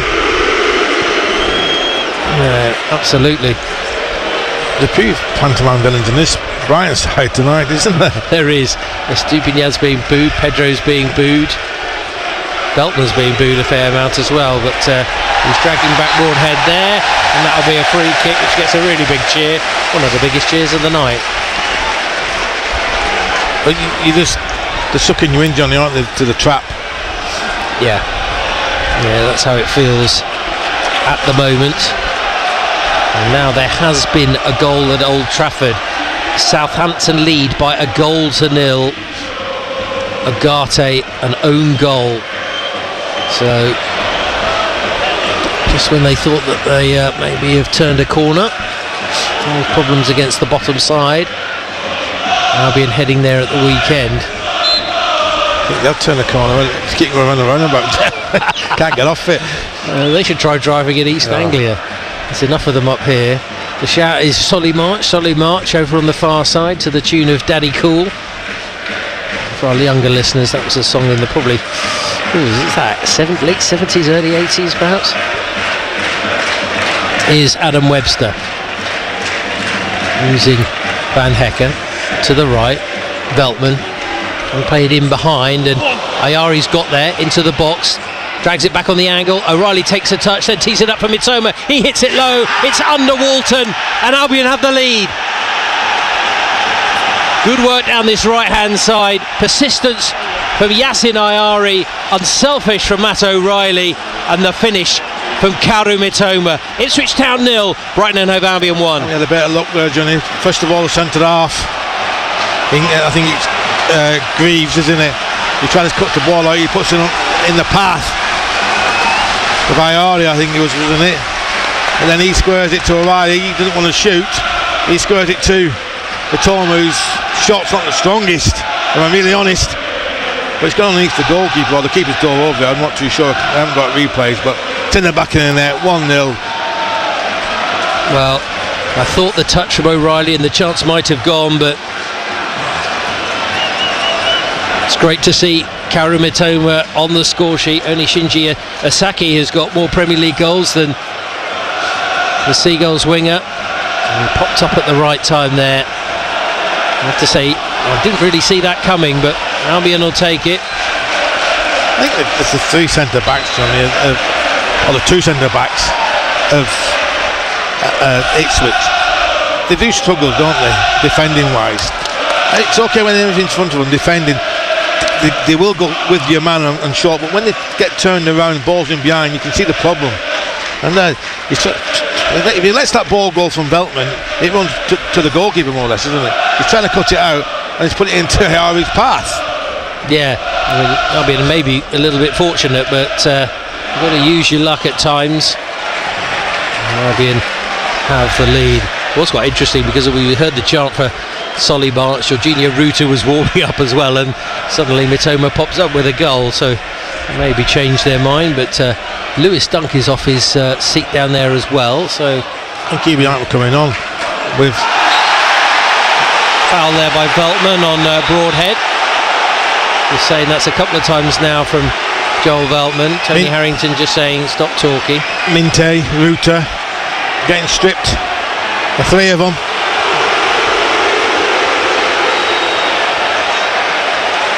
Free kick then for Ipswich. I think we'll have to wait for those changes to be made, Warren. Because here comes the free kick to be taken by Leif Davis. Height goes to the back post, out comes Bart Verbruggen. Takes it well, no real option to go for the quick clearance, so I think O'Reilly wanted it, but I certainly think that Bart Verbruggen would have done exceptionally well there to pick him out. He wasn't that advanced initially, and we just felt it needed calming down. Do we take Pedro off, Johnny? On the yellow card? Yeah. Bring Ruta on. How about Danny Welbeck? Oh, Ayari playing Albion into a bit of trouble, but they got away with it. First time ball by O'Reilly, finding Pedro. Pedro brought down, free kick. Wolfenden gets the caution. See, they can't move their feet quick enough to two centre-backs, Johnny. Greaves and Wolfenden, and probably O'Shea as well. Yeah, very much so. As you say, they were especially once they turned, heading back to their own goal, Warren. Well, Lewis Dunk is certainly coming on, and well, here we go. Ruta, Minte, Dunk. O'Reilly, Webster.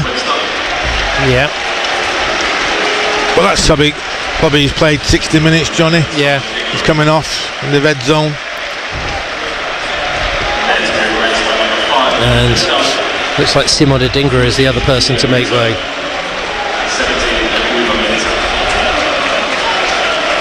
So, triple change, 17 minutes into this second half. What about Adam Webster? Seemed to set the tone early on, Warren, with his positive play from defence. Yeah, I think he's had a good game, Webby. Again, captain, lead from the front. Yeah, absolutely. Well, we need Root to get on the ball. That number 10 role, Johnny. Or interchange with Pedro. Great bit of skill from Pedro there to turn to get us this free kick. Well, you doing there, Johnny? Pinning an orange in your pocket, I've got a bit of sore throat, so old lozenges there. I think O'Reilly got injured in the first half, Johnny. He couldn't shake it off. But he's heading down towards the tunnel, so as always, I think you're right, Warren. I think there's only a kick. Yeah.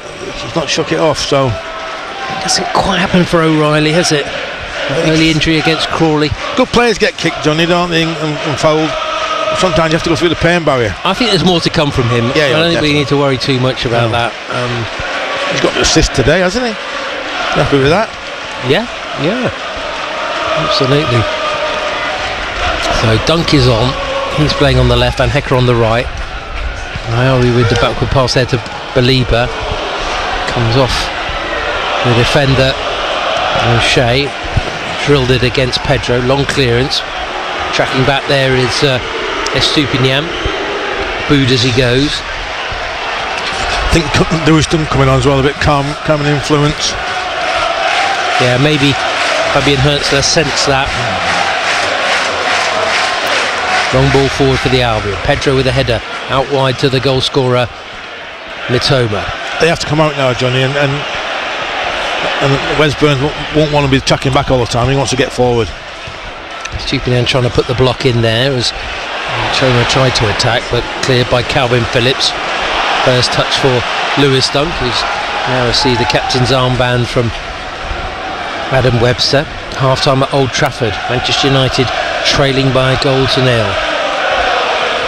Here, Albion leading by a goal to nil. And they're on the attack again through Pedro. Down the channel, space to work into here. Into the middle, Ruta stuck under his feet, tries to tee it up there. Minte, couple of touches, comes to the edge of the box. Iari stands on the ball. Now Belieber, fake to shoot onto his right side, shifts it in there to Ruta, and Ipswich clear. Just overplayed it there, Albion. They were queuing up in the middle. Three of them had a chance. Yeah, Minte there's all in his head. Just hit it first time. Trying to walk it in sometimes. Yeah. They did well to carve out the opportunity. Not to be on that occasion, though. Just so many times you think as well, deflections. Well, you see quite a few deflected goals in the Premier League, don't you? Sliding in there is Ayari. Just caught Kayuste there. Just goes to apologise there to his compatriot Yasin Ayari. So it's been a bold change. We'll see how that affects it with 25 minutes remaining here at Portman Road. Albion with their noses in front. You'd think they'll make a change soon, Johnny. If I'm really honest. Yeah. But well, he's waiting and waiting. But we need to do this. Put more pressure on and make him knock it long. Then pick the second balls up there. That go out of play? No, says the referee's assistant on the far side. Belieber heads it to the edge of the box. Ruta on there to Pedro. He turns, hits it. What a save that is from Christian Walton to deny Albion's number 9. Well, it's brilliant play from the Seagulls in the build-up. It's a delightful shot, but what a save. Christian Walton keeps it at 1-0. Yeah, Ruta, lovely little flick to Pedro, but what a turn from Pedro, and hits it as it's going high, but he's got his left hand across. Probably gone with the wrong hand, really, Christian Walton, and we know he's left-handed and left-footed. Oh, it's going in, Warren. Yeah, it's going top corner. Yeah. It's a wonderful save. Now we're regretting that you found him down on the pitches of Devon. Albion right in there. The corner's going to be taken, but there's 3 or 4 players trying to get in front of Walton from this corner. Ayari's going to take it. Swings it in to the 6-yard box, bouncing around, doesn't fall from Mitoma. He was given a goal kick, much to the annoyance of the Albion players. Yeah, I think it's gone through to. It's gone through. The keeper's come out. Not where near it. I think he's found to just launch Veltman into the goal. Unbelievable. There's all sorts of stuff going on. Sam Morsey's going to come on in a minute for Ipswich Town. I think it did come off an Ipswich player. Well, I think the reaction from 3 or 4 different Albion players would suggest that, but as you could never tell for sure. But the midway point of this second half, Albion leading by a goal to 0. Courtesy of Karu Mitoma's goal. And it's a delicate lead at the moment. Albion on the attack again though, and it is Mitoma from that left-hand side. No one really in the box now. Trying to feed Ruta. Ruta shoots near post. The behind took a deflection. Albion with another corner. You see the tempo's quickened, Johnny, hasn't it, in the last 5-10 minutes from Brighton in that final third. Moving the ball very quick now. Yeah, everybody in on it now, and Ruta trying to make a difference as well. Well, only one more player provided more championship assists last season than Jorginho Ruta. And do you know who that was, Warren? No. Leif Davis. Probably not surprised. It just goes to show how important Jorginho Ruta could be this season for the Seagulls. He's on as a substitute. Scored 2 goals at the weekend. He'll be brewing with confidence. Cuts in the back of his socks. Delap and Pedro. Well, this really is turning into a bit of a... Do you know what you were saying about Pedro, Warren? I think I wouldn't... Maybe he should have come off. It's on a yellow card. There's all this sort of shenanigans going on. Only takes him to react. We saw that, the old arm raised, should we say, when he didn't connect with an Arsenal player. And here's the corner. Ayari to take it again in front of the Albion fans. Whipped in near post. Glancing header is volleyed clear, but Broadhead's gone backwards with it, and now it's nodded out of play. But Minte lets it go. They look a little bit all sixes and sevens here, Warren. I think Albion need to really try and drive on to get the second. Yeah, of course. I think just turning these centre backs around, Johnny. It's okay in front of them. It's all nice at football and keeping the ball and having 60% possession in the first half. You need to turn them and put the balls on the side of them. We've done that in the second half. So Wes Burns is going to come off. Jack Taylor is coming on. And Sam Morsey will replace Cayusto. 14, Jack Taylor. And number 5, Sam Morsey. And Morsey takes the captain's armband.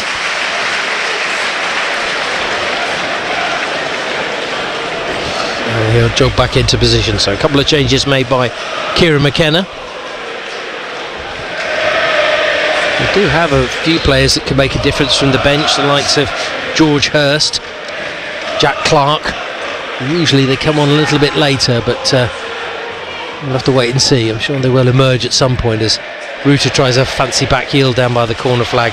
Gives away a goal kick. Albion leading with a 1-0 scoreline at the moment here with 20 minutes remaining of this second half. Played out from the back.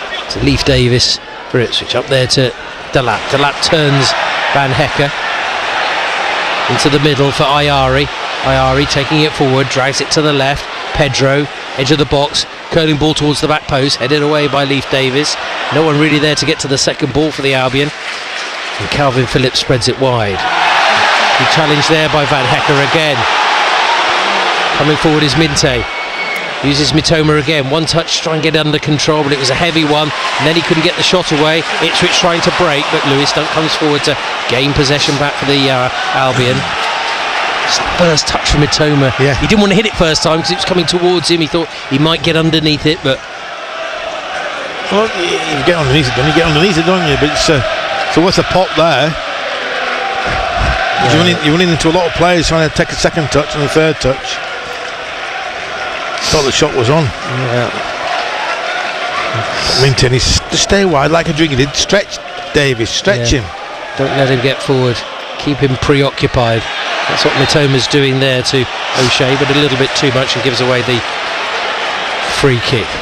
Still no Diego Gomez in the matchday squad for the Albion at the moment. Did say that he is an option, Fabian Hertzler, ahead of this one, but maybe even involved. But such is the strength of the squad. Jakob Modder on the bench today. A few reports suggesting he might be leaving the club this window. A few clubs looking at him potentially. Maybe keen to pick up a little bit of money before his contract ends at the end of the year. Here's Ayari in the centre circle, prodding it on there towards Pedro, lets it run across his body, feeds Mitoma out left, two chasing into the middle, one is Ruta, the other is Ayari. Mitoma instead goes back to Pedro, hits it low, it took a deflection and it spins away for a corner. Yeah, but if Minte just gets around the back post there, he's got a tap in, hasn't he? But again, good play from, first of all, Ayari bringing it down, and the pass from Pedro into Mitoma is just perfect, and he's running onto it, isn't it? Well, it's gone out for a corner. Stupinian's going to take it because, of course, no Matt O'Reilly. He's gone off. His delivery was good in that first half. The Danish international. But he's had to leave the field of play and get some treatment. So Stupinian coming across to the Albion right.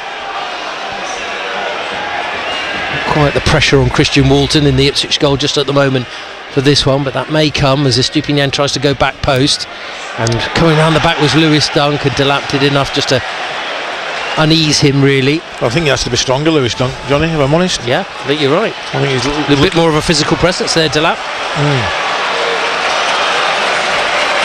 Lewis Dunk, Albion's leading Premier League player, most appearances for the club in the era, fourth most in the total history of the football club.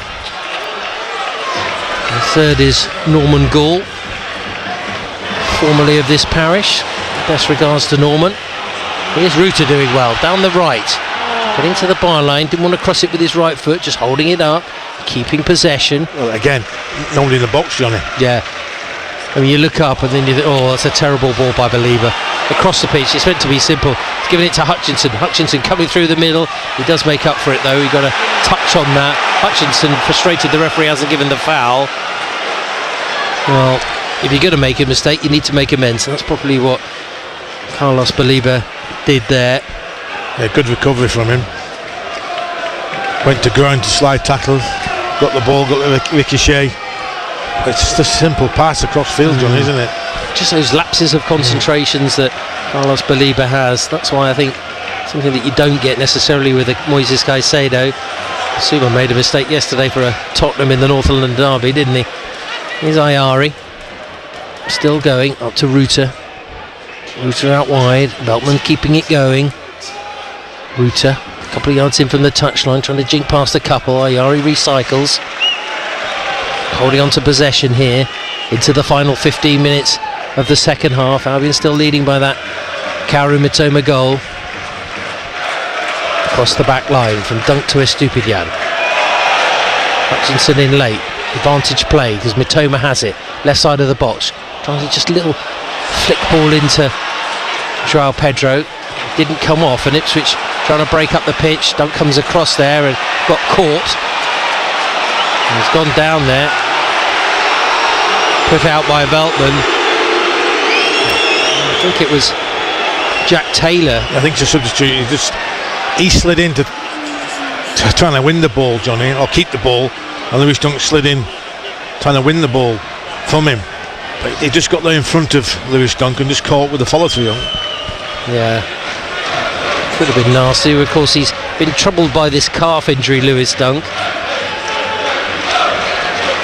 But, let's hope that hasn't aggravated it.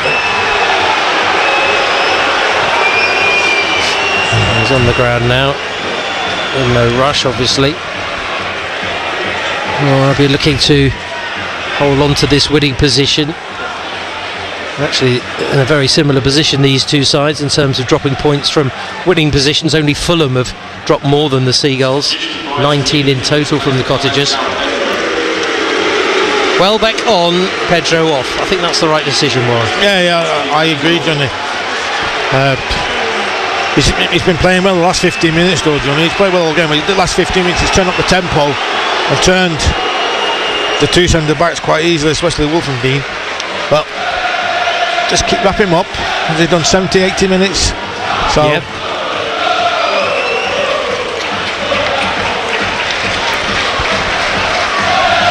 Pedro comes off, just gets a pat on the back from his head coach Fabian Hertzler. And play resumes. And we're going all the way back to Bartford-Brugger. Drills it up the middle of the pitch. Immediately find Danny Welbeck, who's just one goal away from becoming the joint top Premier League goal scorer for the Seagulls, along with Pascal Gross. Here's Minte.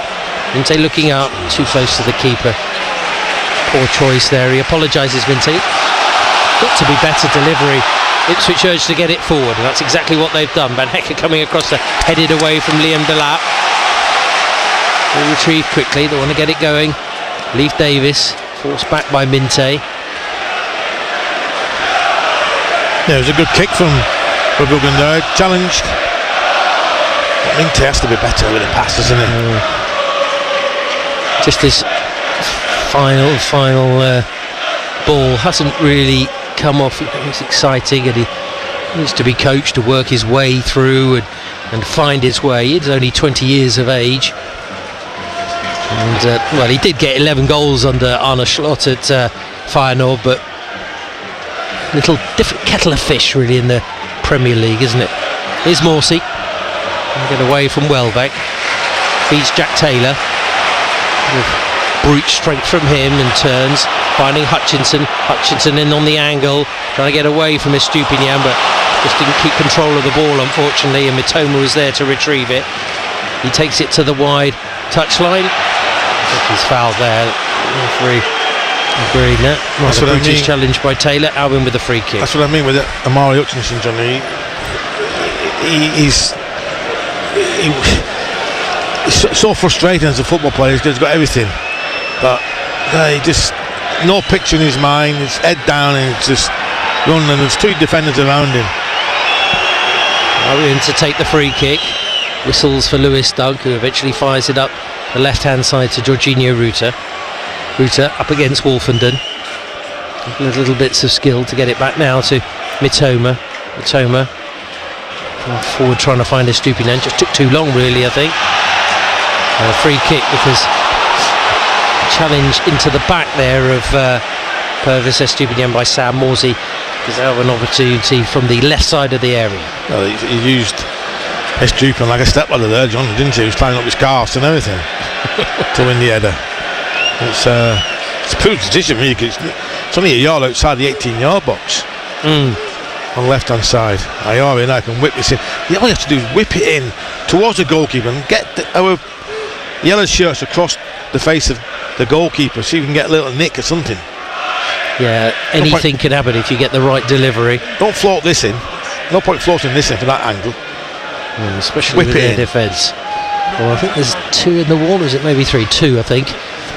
So it's about 14 yards from the byline, just 1 yard outside the box, down the left hand side. Ayari standing over it, couple perched just outside the box, taking his time. Oh no, the referee's going in there, telling Ruta to cut it out. Sort of shenanigans that's going on at the back. All you have to do is use the last man in the wall for them and stay on side. Ayari low along the ground. In there is Ruta, he squeezed it in. It came off Welbeck, in at the near post. Quick thinking, quick turn, quick goal. Albion 2-0 up. I was just going to say, Johnny, it's a poor free kick. It's a planned free kick, but it's a poor touch from Danny Welbeck. Wait, again, bit of fortunate there from Danny Welbeck's fault to Ruta, who just turned, flicked it, bottom corner. Give Walton no chance. 2-0, game over. Well, I say that. No, I'm not. Let's not go too early. No. We've been there before, haven't we? We've been in 93 But it is quick thinking, isn't it, from Ruta? Because initially Welbeck was in there, but he was aware of his positioning. He had his back to goal, but just allowed the ball to just touch the ground, spin and turn, and didn't go for power, went for precision, squeezed it past Christian Walton to double Albion's lead. Delap's off. Clark and Hurst are going to come on. No, I don't know. No, they're changing their mind here.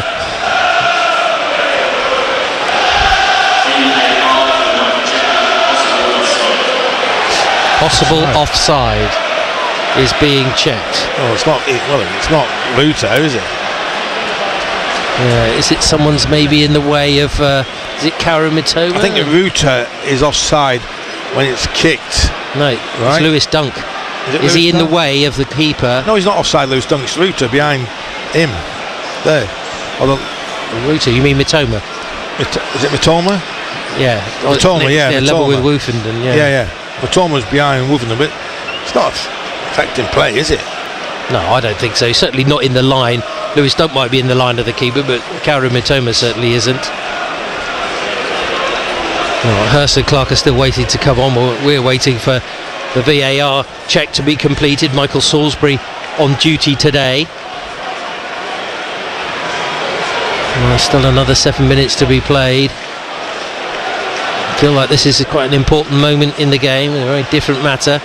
Ipswich are ready to kick off for the restart, but they'll probably be happy if they go back and restart play back inside their own penalty box.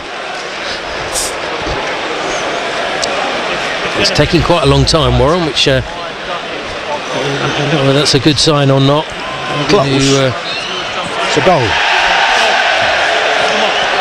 No, it is confirmed, thankfully. Now the changes can be made. So Delap off.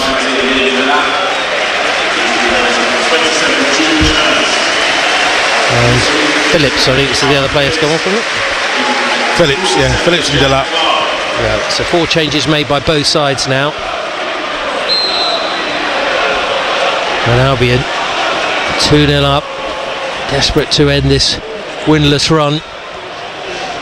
But we mustn't take anything for granted based on a few previous games. Leicester City springs to mind. On the near side is Clark. Clark trying a little give and go. It's clear, but only as far as Taylor. Taylor floats it back post, and it's headed back there by Estupinian to Bruggen, who takes it on his thigh. Casual as you like. Not good for my heart, you know. No. One thing hold on, I'm just going to put a cigarette out here. So sip him a cup of tea. One thing we must remember, Warren, it's those important saves that Bartman Brugger made in that first half. 3 in total. Very important indeed, and a crucial time. Ruta trying to cause more problems at the back, but Greaves gets it away. What I'll say as well, Johnny, I know we're 85 minutes down the line, but do you think Leif Davis is the main danger? I think, and I said it earlier in the game, he's created 39 chances this season from a defender's point of view, the most in the league. But Veltman just absolutely brilliant today against him. Yeah, he has. With the help of Adringa. Yeah, I think Adringa did really well, didn't he? And Minte's got to continue that for the final 5 minutes, plus anything that is added on at the end of the game. But now Albion with a 2-goal cushion. Talk about game management, how important that is for the Seagulls. It could go 9th with victory tonight. A reminder, Manchester United trailing by a goal to nil at Old Trafford. Here's Morsey on halfway. With short square pass in there to Taylor. Now across to Greaves, who's decided to go. Suddenly Leif Davis is pushing higher up the pitch. You wonder whether they probably should have been doing that a little bit more. Well, I think they tried to get him in there, Johnny, but I think the defending from without the ball, Veltman and Adringa is very good. Held into the near post, header away by Lewis Dunk. He'll be in the starting lineup on Sunday at Old Trafford. Join us from 1:30 for that one. Of course, got your chance to have your say after the full-time whistle here with Tim and Warren. Puts the ball out of play. Get involved if you want. You can text us, WhatsApp us. And of course, reaction to come on social media as well if we don't get to it by 10 o'clock this evening. And of course, lots of reaction in the weekend warm-up. 6 p.m. Friday night on your BBC local radio station. That's okay, that, Minte. Just follow Leif Davis. Again, wherever off the ball. Go man for man, yeah, absolutely. Horses for courses, but that's what he's got to do. So the 2 goals from Kaoru Mitoma and Jorginho Ruta in the second half improving the difference, and Ipswich struggling to get it out of their own half here.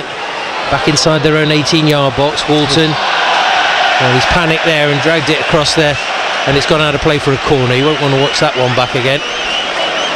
He's already made a very important save. 29,403.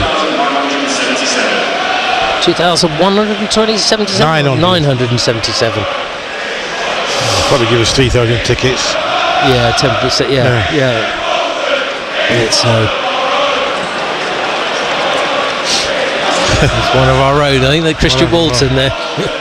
Wonderful save that he made earlier from João Pedro, but he has been beaten twice this evening. Now being with 2 minutes of normal time remaining, prepared to take another corner. Again, more jostling in there. Referee says cut it out. Danny Welbeck getting involved. Van Hecker too.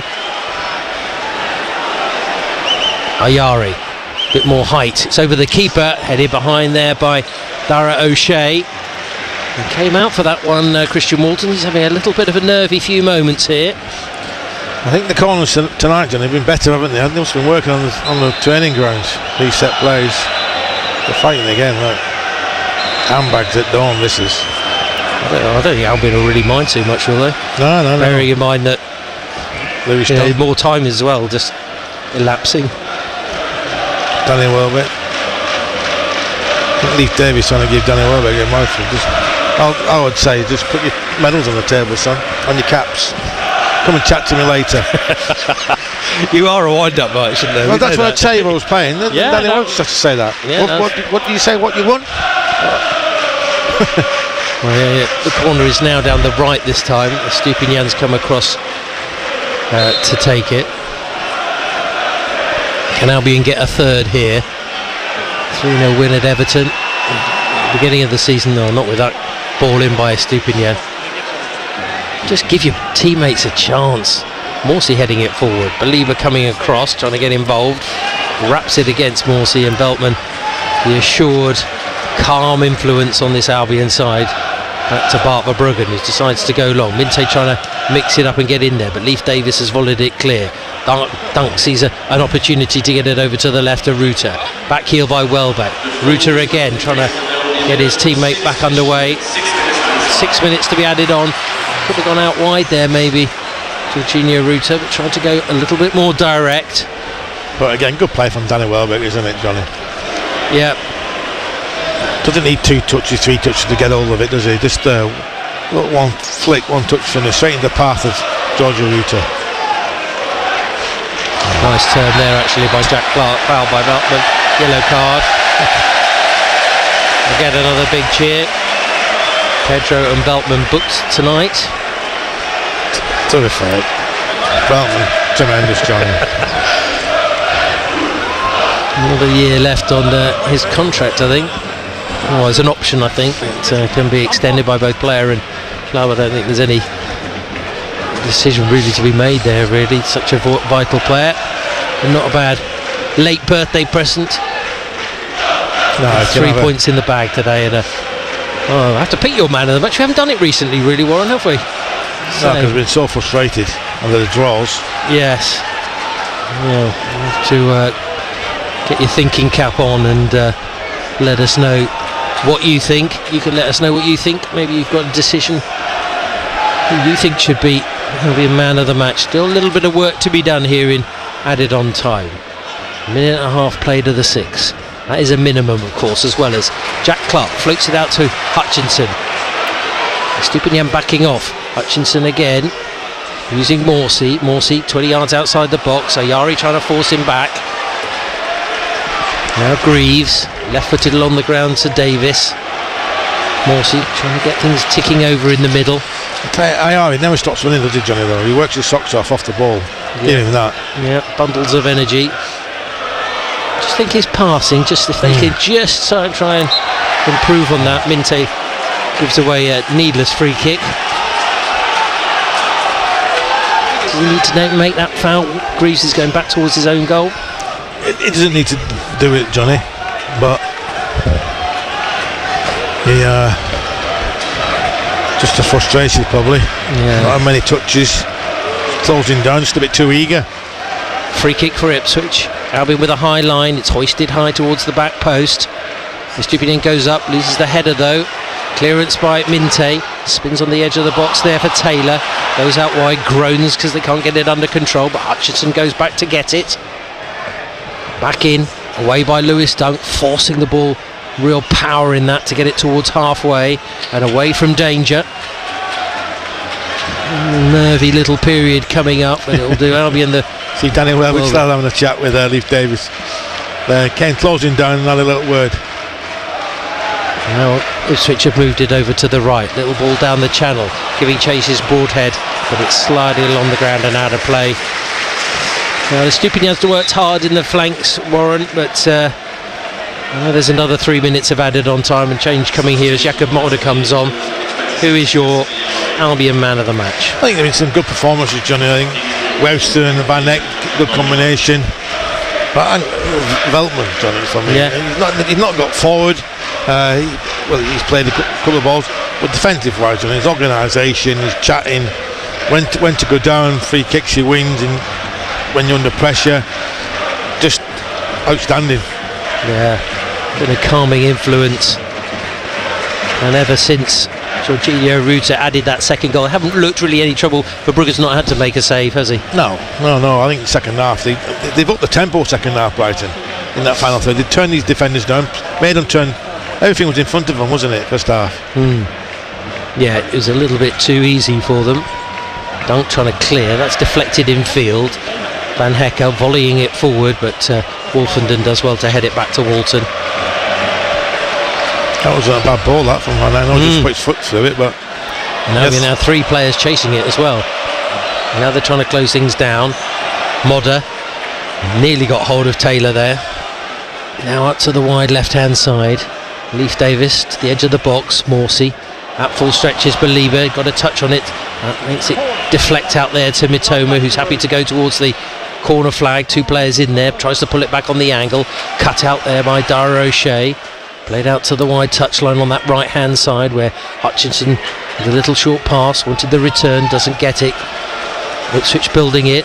Neat bit of play from them here to get it across the pitch to Davis. Square to Taylor. Believer trying to get in with a tackle, helped out by Ruta.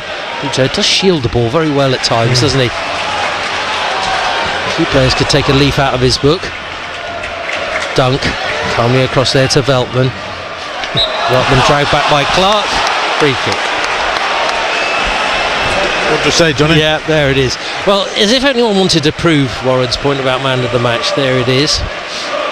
It's just class, Johnny, because he knows we're in the 93rd minute or 5th minute, so he just gets the ball, he just cuts in front of the Ipswich forward, takes the free kick, takes the foul, and just goes down. Makes the game so simple. Yeah. Up it goes in towards the corner. Minte just leaning in there. You can see there, Johnny, 19, 20-year-old, 33-year-old, inexperienced there. You can't jump into place there in front of the linesman. Yeah, on a different day, on a different occasion against different opposition, there might be a different outcome, but Albion just trying to see this game out, working hard up front. Welbeck coming across to try and force Morsey to get it out wide.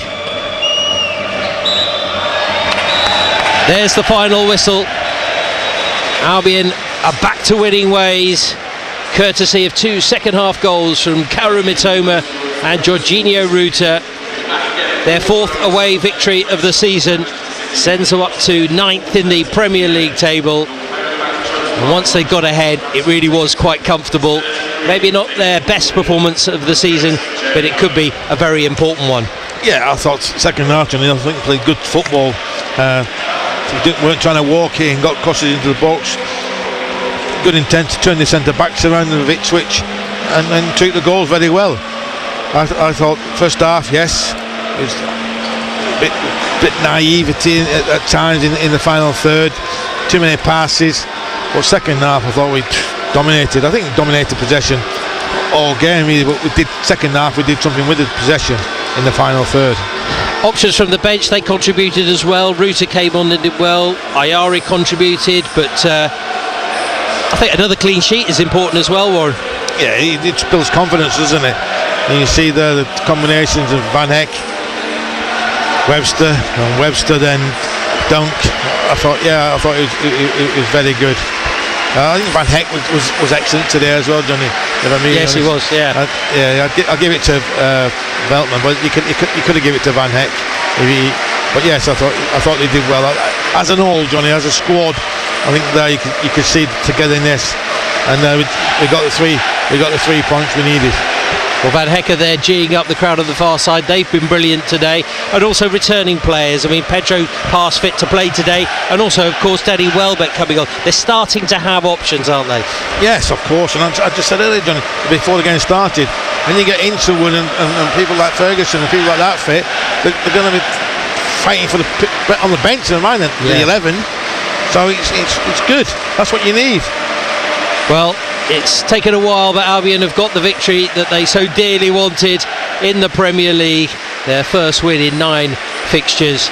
Now it's over to you to have your say on your club. Let us know your thoughts. Maybe you've got a question for Warren. Of course, the January transfer window open as well. Maybe there's something you want to debate there, or maybe you want to talk about the team for Manchester United on Sunday. Plenty of opportunity to do it over the next 25 minutes. Full time here at Portman Road. Ipswich Town 0, Brighton and Hove Albion 2. Gentlemen, wonderful stuff. Johnny downstairs to get some reaction. We'll try and get that on air before 10. If not, we'll get you a reaction from the manager, a player or so, here on our social media feeds as well after 10. More details just before 10. The phone line's already ringing. Trevor's rung in. We'll hear from him in a moment's time. But we are ready, as Johnny says, for you to have your say. The Albion back to winning ways. All the reaction from the big match. This is the final whistle.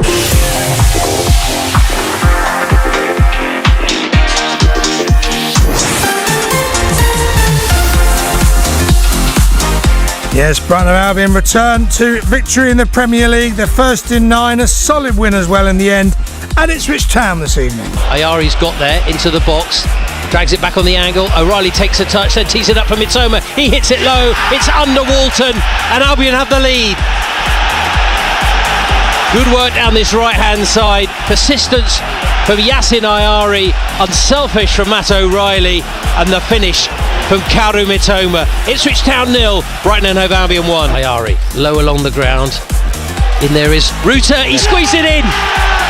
It came off Welbeck. In at the near post. Quick thinking, quick turn, quick goal. Albion 2-0 up. Bit of fortunate there from Danny Welbeck's fault to Ruta, who just turned, flicked it, bottom corner. Give Walton no chance. 2-0. Game over. Tweet from Colin Courier. Never in doubt, was it? We want to hear from you, though, now.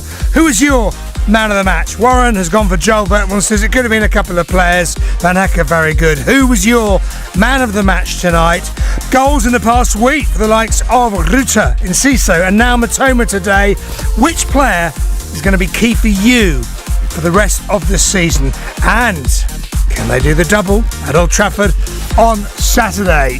It's your chance now to have your say this evening. This is how you can get in touch with BBC Radio Sussex. You can call us and talk to Warren on 0800 232 1045, or you can text and WhatsApp us. Text 81333, start your message with the word Sussex, or WhatsApp us 08000 321 333. And again, start your message with the word Sussex. The final whistle. BBC Radio Sussex.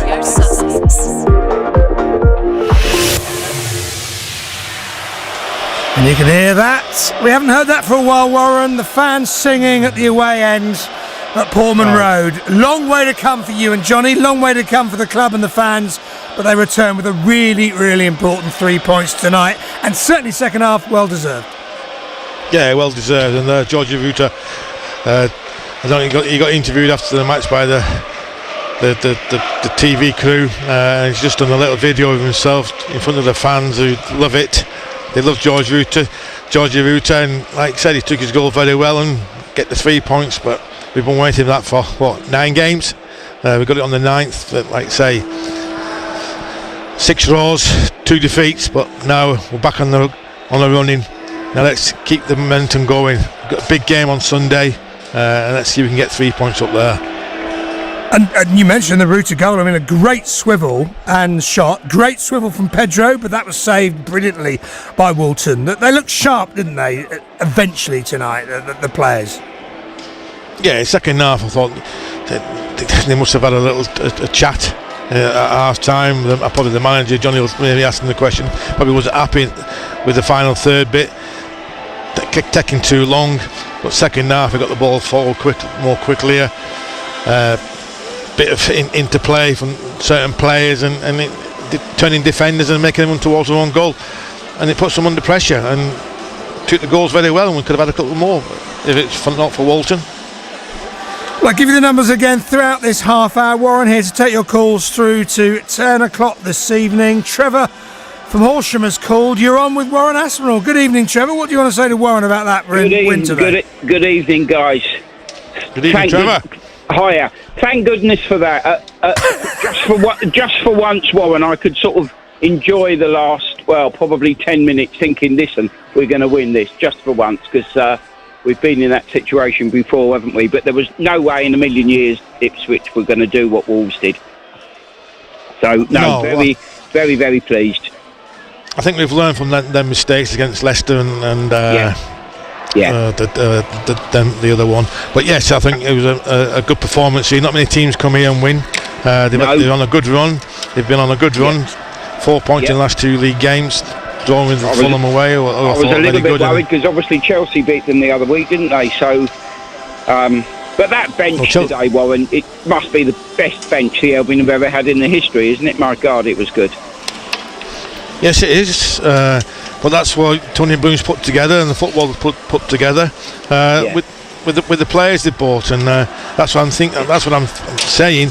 We should be further up the pitch. If you think we've lost so many points, 18 points from winning positions, if you could just turn a quarter of them into points not dropped, we're up in the 5th. So it's so frustrating because they put a good shift in week out, and it's just the individual errors what has cost us in certain games.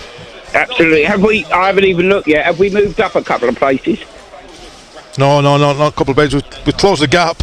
We haven't moved up. I think we've moved up one position, but we haven't. We're ninth. Ninth tonight. Yeah. Okay. 9th, 31 points. We're only 3 points behind Bournemouth now. 4 points behind Villa and Man City. So yes, that's what you needed to do. Put a little gap between us and West Ham and Spurs. So we're 5 points from above West Ham. 7 points from Spurs. So yes, a bit of breathing space. But then we go to Man United on Sunday, so we can get 3 points there. Then we've got an all game against Everton. Fantastic. That's brilliant. Before I go, can I just dedicate that to a very good friend of mine, Sarah, who lives in Southwater near Horsham, who's been going through a bit of a rough time lately. So Sarah, I'm sure you're listening. Much love to you as always. Lovely. Nice touch, Trevor. Yeah, our thoughts with Sarah as well. Trevor, thank you for ringing. You can call us. This is how to get hold of Warren this evening. A reminder, we're on till 10. The Albion have won by 2 goals to 0 at Portman Road. This is how you can get in touch with BBC Radio Sussex. You can call us and talk to Warren on 0800 232 1045, or you can text and WhatsApp us. Text 81333, start your message with the word Sussex, or WhatsApp us 08000 321 333, and again start your message with the word Sussex. BBC Radio Sussex. Warren, text from Chris says Asin Ayari was actually my man of the match for me, but he echoed you. What would we have done without Joel Veltman? It's that experience, isn't it, Warren? Yeah, he's full of experience. You don't play at the top level for Ajax for a number of years, do you? And an international player, and he knows how to commit fouls in the right areas. He knows how to waste time, but he knows how to win fouls. So yes, I think he was good. And if you think, as I mentioned about Leif Davis before the game started, he's created most chances by any defender in the Premier League this season, 39. And him and Ndringa, first half, probably kept him very quiet. And second half, I think they pushed them back with Minter came on, and they pushed them back. So he didn't create much tonight, if I'm really honest. And that's down to Veltman. How much was tonight? Because all the people who messaged us, and we had dozens at half time, I read them all out, and you came straight back on the radio and said it's all about tempo, Johnny. So yeah, and they were all saying the same. Was it a holding thing he did in the first half, and then they were freer in the second half, or do you think Brighton just weren't quite at the races in the first half? What changed, I guess, is what I'm saying. Well, I think you have to have a bit of belief in the final third. There was gaps there, and to play, and it's about playing the right pass, isn't it? I think sometimes Ayari he gets in good positions, but he didn't have a picture in his head on occasions tonight. But yes, he's full of energy, works his socks off, and I think he's a very good player. But you have to have belief, you have to turn his defenders. We made it easy for them. We didn't turn them and put the balls on the side of them.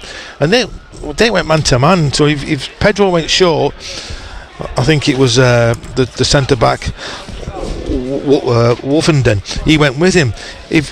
And same with O'Reilly. If O'Reilly went short, Jacob Greaves went with him. So there was, once they go short, the player, there's a big massive gap to play in behind Jacob Greaves if O'Reilly went short. And we didn't play that pass forward to let Pedro and onto or and a Dringer to get onto. We're just playing short, and it was all in front of them. But so there was gaps in that second half. It was changed. We got in behind and threaded balls on behind, and the centre half didn't like that. JTF has tweeted 40 million might turn out to be a bargain for Ruta. The ceiling on him is mental. He's completely improved his finishing too from his time at Leeds. Brilliant player, brilliant signing. A word on him, Warren, and also perhaps, and let's give him credit, because Fabian Hürzeler is, yes, a young coach, but he's got a great reputation as a coach for bringing players through. Well, yeah, we're not brought him through the ranks. We've gone and bought him, but then we're making him better as a player.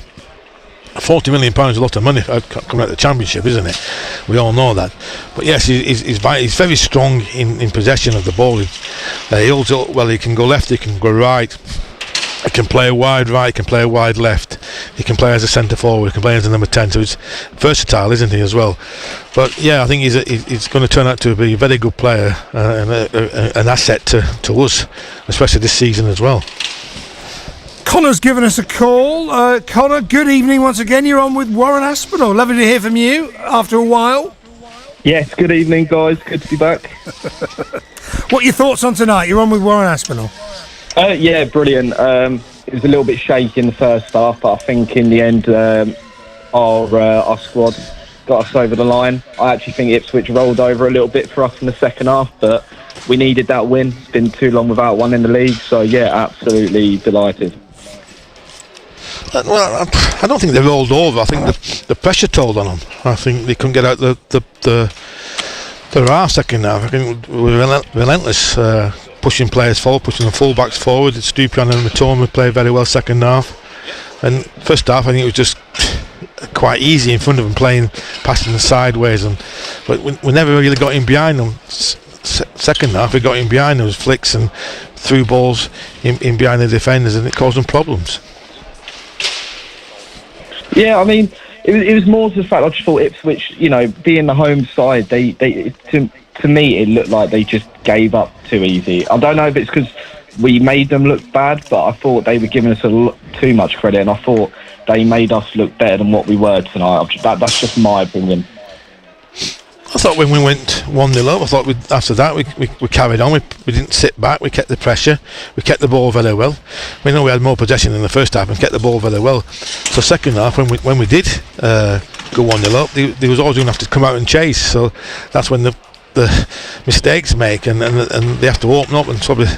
Okay, the second goal was I think it was a poor free kick. Really, I don't know if it's gone into Danny Welbeck, but Danny Welbeck's touch is not right because the ball's not right into him. Then it's fell to Pedro, who swiveled and got it in the back of the net. So yes, we had a bit of fortunate there, and maybe for the first goal, a bit of fortunate. Trying to just play it behind the defender. The defender's put his foot out, trying to cut it out, but it's gone in the path of Ayari there, and he scored it to O'Reilly. O'Reilly scored it to Mitoma, and it's a finish. So, yeah, maybe. But I always say we have lots of chances in games and we don't punish teams. Today we've had not many chances and we've punished them, haven't we? Yeah, it's spot on there to be more fair, Warren. But as I'm saying, like, I'm not trying to come on here and say we weren't good and Ipswich were the reason we won. I'm not saying that at all. It's just from what I saw, I thought Ipswich were not as good as I thought they were going to be. Put it that way. Yeah, but then you have to take you off to Brighton, don't you? We played better and lost in games, haven't we? We can say we played very well at Liverpool. We came away with no points. We played okay or good tonight, and we got the 3 points. So it's. It swings and roundabouts in through the season, but I thought it was a good performance tonight. Good, solid performance. Who's impressed you most this season? Joel Veltman, Carlos Believer. They're the two main standouts for me. I mean, Believer, from what he was last year, everyone could see Believer had the ability to do what he's doing right now. He just needed time to adjust to the league, and he's Rolls Royce midfielder. He can go way to the top. And then Veltman, for me, just the experience. He wound up the lap tonight, which I found brilliant. He gets in their heads, and he's just Mr. Reliable, Mr. 7, 8 out of 10 every game. So, they're definitely the two for me. Manchester United equaliser, Amad Diallo, 1-1 at Old Trafford. That's where, of course, the Albion go on Sunday. Full live commentary, Johnny and Warren. Adrian in the studio from 1:30. Warren, we're getting lots of messages about Ayari's performance today. Yeah, he worked so hard. He started off not the best, but as he grew into the game, he got onto the ball, and he did very well. I think sometimes he hasn't got a picture in his head. He just want to play safe. Well, really, he gets in good areas of the pitch, in behind the midfield and in front of the defenders. Gets on the ball. If he can find that final ball into the strikers, I think he'd be a very, very good player. He's a good player at the moment, and he works his socks off the ball without possession. He's there. He does quite a lot of running. So yes, he's going to be a good player. And when you think 2 years ago he was at Brighton, we sent him out on loan last season. He's come back a miles better player. Connor, finally from you, how do you see the season panning out? Well, I put a tweet out earlier saying I was hoping the season didn't fizzle out. So, to get a win, it wasn't all down to tonight, but we needed something to get going now. Top half, hopefully we should do. Just keep battling away. I would like to say a good cup run. Chelsea at home, it's winnable, but it's not the best of draws we could have got. So, let's go for pushing for Europe if we can in the league. And, well, I'd like to beat Chelsea. I think we all like to beat Chelsea, so I'll leave it at that. Connor, wonderful to hear from you. Keep studying hard, and we'll talk to you soon. Keep listening. Yep. Cheers. Thank you. Great to hear from Connor. Warren, Elliot Teague has tweeted in, finally a league win, and I think we just about deserved it. Dunk was brilliant when he came on, as was Ruter. After an awful first half, that second half much better. Veltman and Van Hecker properly did a job on Delap. Well bet from the start against United. Please. United equalising this evening. We'll talk about two things, United and Chelsea, Warren. We haven't really had a chance to talk about that cup draw. What are your thoughts? I know you want to go deep in the FA Cup, but Chelsea at home, how do you balance that in your mind? Well, you saw the bench today, didn't you? Yes. The quality of the bench tonight. And we've got players coming back, haven't we? We've got the Interwoods, the Fergusons and people like that. They were itching to get minutes on the pitch, so we have got a very good squad, if I'm being honest. We're playing at home against Chelsea. Yes, we can take the game to them. I think that they're on a poor run at the moment. Let's hope it continues. The five games, they went on a tremendous run to get it up into the top 3, top 4 of the Premier League. Now they're on a little slippery slope and they're slipping down the league. So can we keep that? Can we get that run?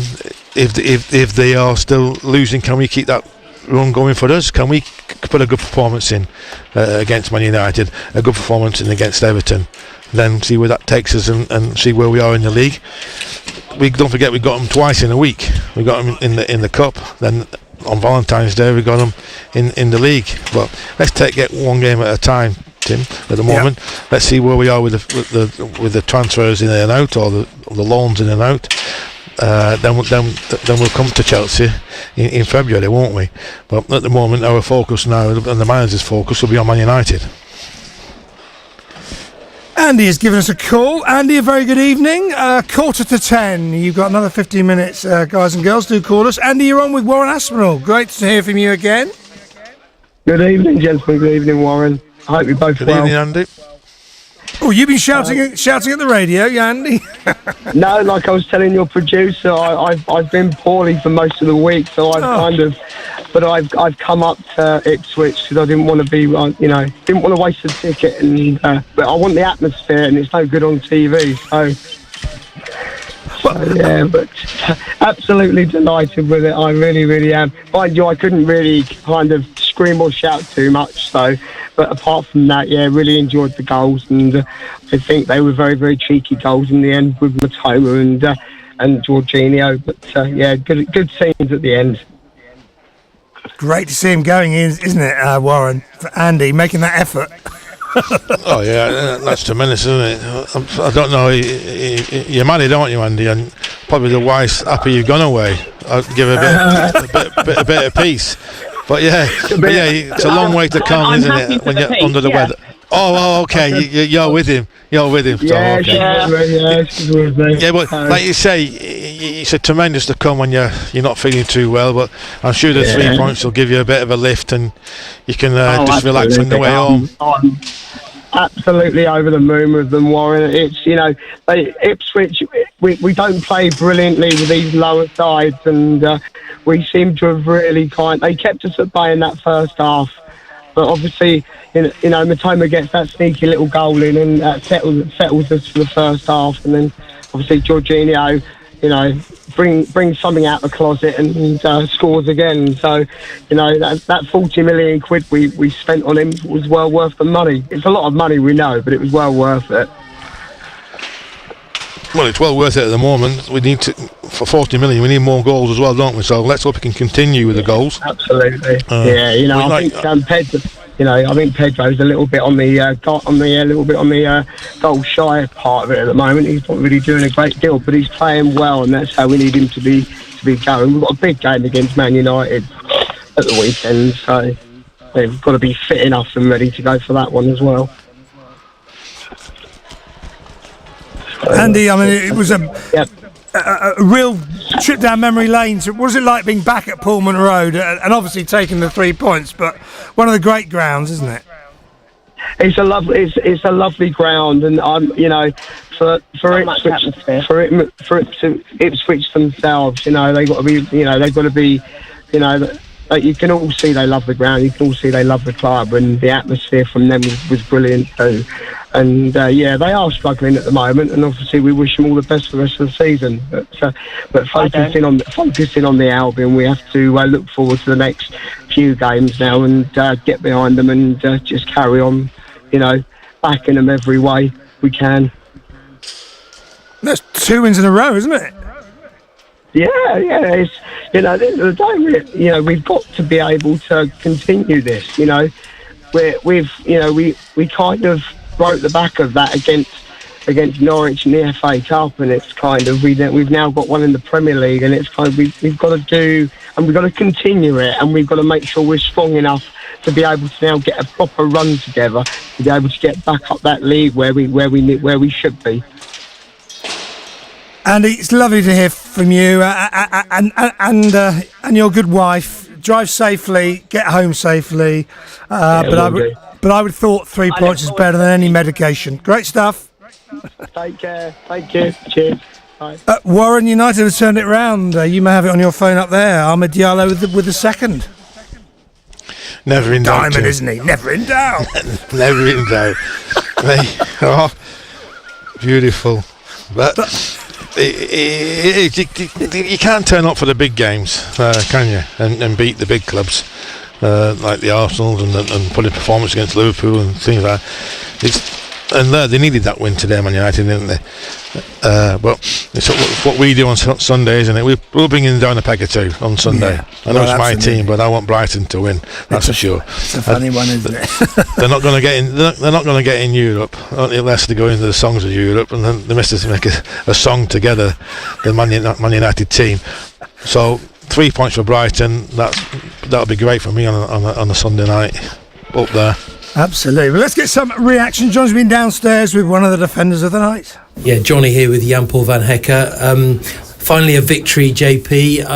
How would you describe your emotions after finally picking up that 3 points, which taken a little bit of time coming? Yeah, it took a while. We're desperate for the win, but no, I think you could see it was really mature. We were really mature tonight, and we've been different this season, and we've been speaking about it a lot. And then tonight, I think was a good performance. You seem to up the intensity from the beginning of the second half. Did that make the difference to, push on a little bit further, increase the intensity and get the goals? Yeah, I think first half, the first 20 minutes we played really well and we had some good pressing, and then they came out a few times, had a few chances. I think Bart did really well. And then we changed our pressing a little bit in the second half, and then you could see we were much stronger than them, and you felt we're going to score, and we did. And then 2 times and a clean sheet. I think it's a really good performance. Yeah, you mentioned the clean sheet. In all the sort of victory, you probably forget those important saves that Bart made at the back, and 2 of them were excellent. Yeah, I know. The first half they had a few shots from outside the box and good shots, and Bart was there to save them, and really happy that he saved them. The manager always says substitutes need to make an impact, and Jorginho Ruta seems to be finding a little bit of form at the moment. Yeah, no, I think if you look to our bench, how strong it was tonight, I think that's really good for the team. A lot of good players on the bench and coming in and make impact, and Jorginho as well. I think he did great. And what about this as a platform going forward? Another game in quick succession, so some confidence starting to build now. Yeah, no, I think we've been playing well in the last weeks. You could see it against Arsenal, against Villa. We had some really good spells, and today was about winning, and I think we did well also playing wise, so that's good, and hopefully we can go now for a winning streak. How are you feeling? Because you've been playing a lot of football recently. Every single game, you're just quite happy. You just keep it ticking over. There's no fatigue kicking in. No, I'm feeling great. Happy that I can play every game and every time 90 minutes. Of course, sometimes it's hard, but no, I'm loving it, and my body is doing well. What about the body of Joel Veltman? 33 yesterday. He seems to be going on forever. Yeah, no, he's so unbelievable. Yeah, if you play next to him, he's so safe, and he has so much experience, and I think he's incredible and underrated as well. I think he's such a good player. If you just joined us, a very good evening. Becky Want here at 10 o'clock. Another 7 minutes with us and Warren. This is the final whistle. Warren, brilliant question from Johnny there about, Van Hekke. He said in the pod a week ago, not in the last one, perhaps he'd like to rest him in the cup, but with the defensive illnesses and injuries they've had, he's had to play. But if you're young enough and you want to do, he wants to play every week. He's loving it. Yeah, of course you do. You rather play than train, that's for sure. So when the other players who have not been playing regularly and doing the running and that, he's sat on the side and watching them do that. You rather do that and play every Saturday, and that's what he's doing whatever time, Saturday or Sunday, whenever it is, midweek.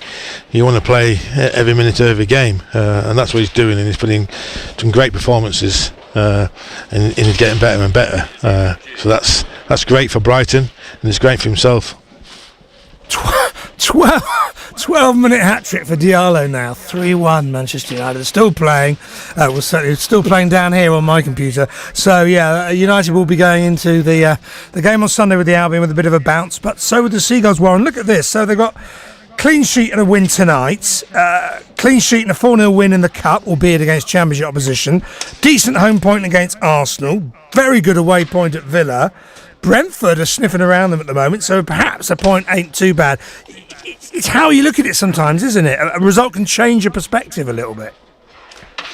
Yeah, of course. They say a win at home and a draw away, and you won't be far away of winning the title. So a win away tonight, and I'd say if you take a point before the game starts now against Man United, if you can get all three, that would be brilliant. But you take a point unbeaten, maybe a clean sheet as well. But I fancy us scoring against anybody, so I think we will score. It's can we keep a clean sheet up there against Man United? Let's see if we can, because like I say, clean sheets make points, don't they? And on the back of two, we need to keep that going, don't we? And more clean sheets, the better.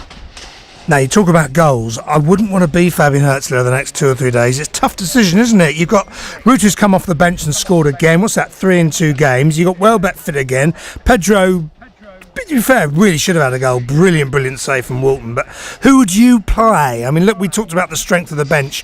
What would you do, considering the game's, only 3 days away on Sunday, isn't it? Yeah, Welbeck starts, doesn't he? He's got a great record against Man United. He always scores against Man United. So Welbeck starts. Probably Pedro just in behind him. Yes.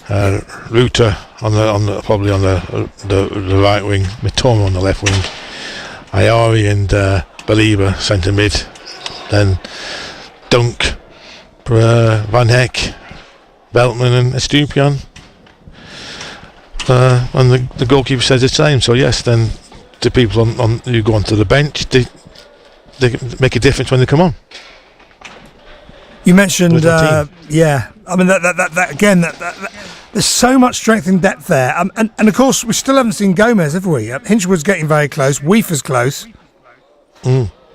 Ferguson's not far away. So there's 4 players, isn't there? So is there room for 4 more players on the bench? No, because less Modder goals. There's people want him to buy. So yes, but like I said, there's going to be upset not getting on the bench. So it's going to be tough decision making. We want everybody to be fit. We don't want any injuries, so that then players can come and take the place in the team or on the bench. So if we can get everybody fit in the next couple of weeks, the ones who are, I'm not talking the long-term injuries, the people in and around who are nearly fit, get them available, and that's when the manager has to earn his corner and pick the right team and do the substitutions at the right time and see if we can get results. But we have got a great squad. No, absolutely. Great stuff. Thank you for this evening. Great commentary, great win, and good luck on Sunday off to Old Trafford with Johnny. That is Warren Aspinall. So a reminder, full live commentary. The programme will start at 1:30 on Sunday. Full commentary from 2. That is on the UK BBC Sounds as well as on the radio. If you just tune in, this is how they won. Good night. The last time these two sides met here at Portman Road in the top flight, John Walk and Alan Brazil condemned the Seagulls to a 2-0 defeat.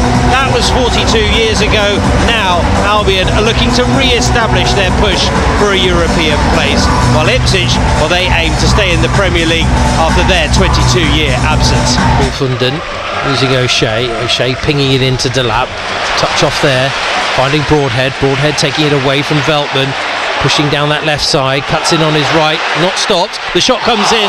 It's a good save there by Bart Verbruggen. It bounced just before him, but his left hand hooked the ball away for a corner. Best chance of the game for Ipswich. On the attack here, Ipswich, and a good ball by Broadhead over to that far side. Delap attacking the edge of the area, shoots from distance and well held on to by Bart Verbruggen. Well, we know he's got a good strike on him, Liam Delap. He got hold of that, but brilliant work once again from Bart Verbruggen. Veltman and played in behind, and Ayari's got there into the box, drags it back on the angle. O'Reilly takes a touch, then tees it up for Mitoma. He hits it low, it's under Walton, and Albion have the lead.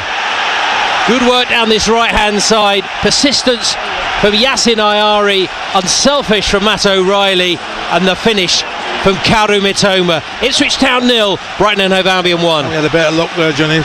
Mitoma's shot's not the strongest, if I'm really honest, but it's gone underneath the goalkeeper, or the keeper's door over there. I'm not too sure, I haven't got replays, but it's in the back of the net, 1-0. Believer heads it to the edge of the box. Ruta on there to Pedro. He turns, hits it. What a save that is from Christian Walton to deny Albion's number 9. Well, it's brilliant play from the Seagulls in the build-up. It's a delightful shot, but what a save. Christian Walton keeps it at 1-0. Oh, it's going in, Warren. Yeah, it's going top corner. Ayari, low along the ground. In there is Ruta, he squeezed it in. It came off Welbeck, in at the near post. Quick thinking, quick turn, quick goal. Albion 2-0 up. Bit of fortunate there from Danny Welbeck's full to Ruta, who just turned, flicked it, bottom corner. Give Walton no chance. 2-0, game over. Great win. The Albion are 9th. We'll have reaction on the socials. Good evening. On the BBC Sounds app, on your smart speaker, Play BBC Radio Sussex. and on your radio. The sound of Sussex.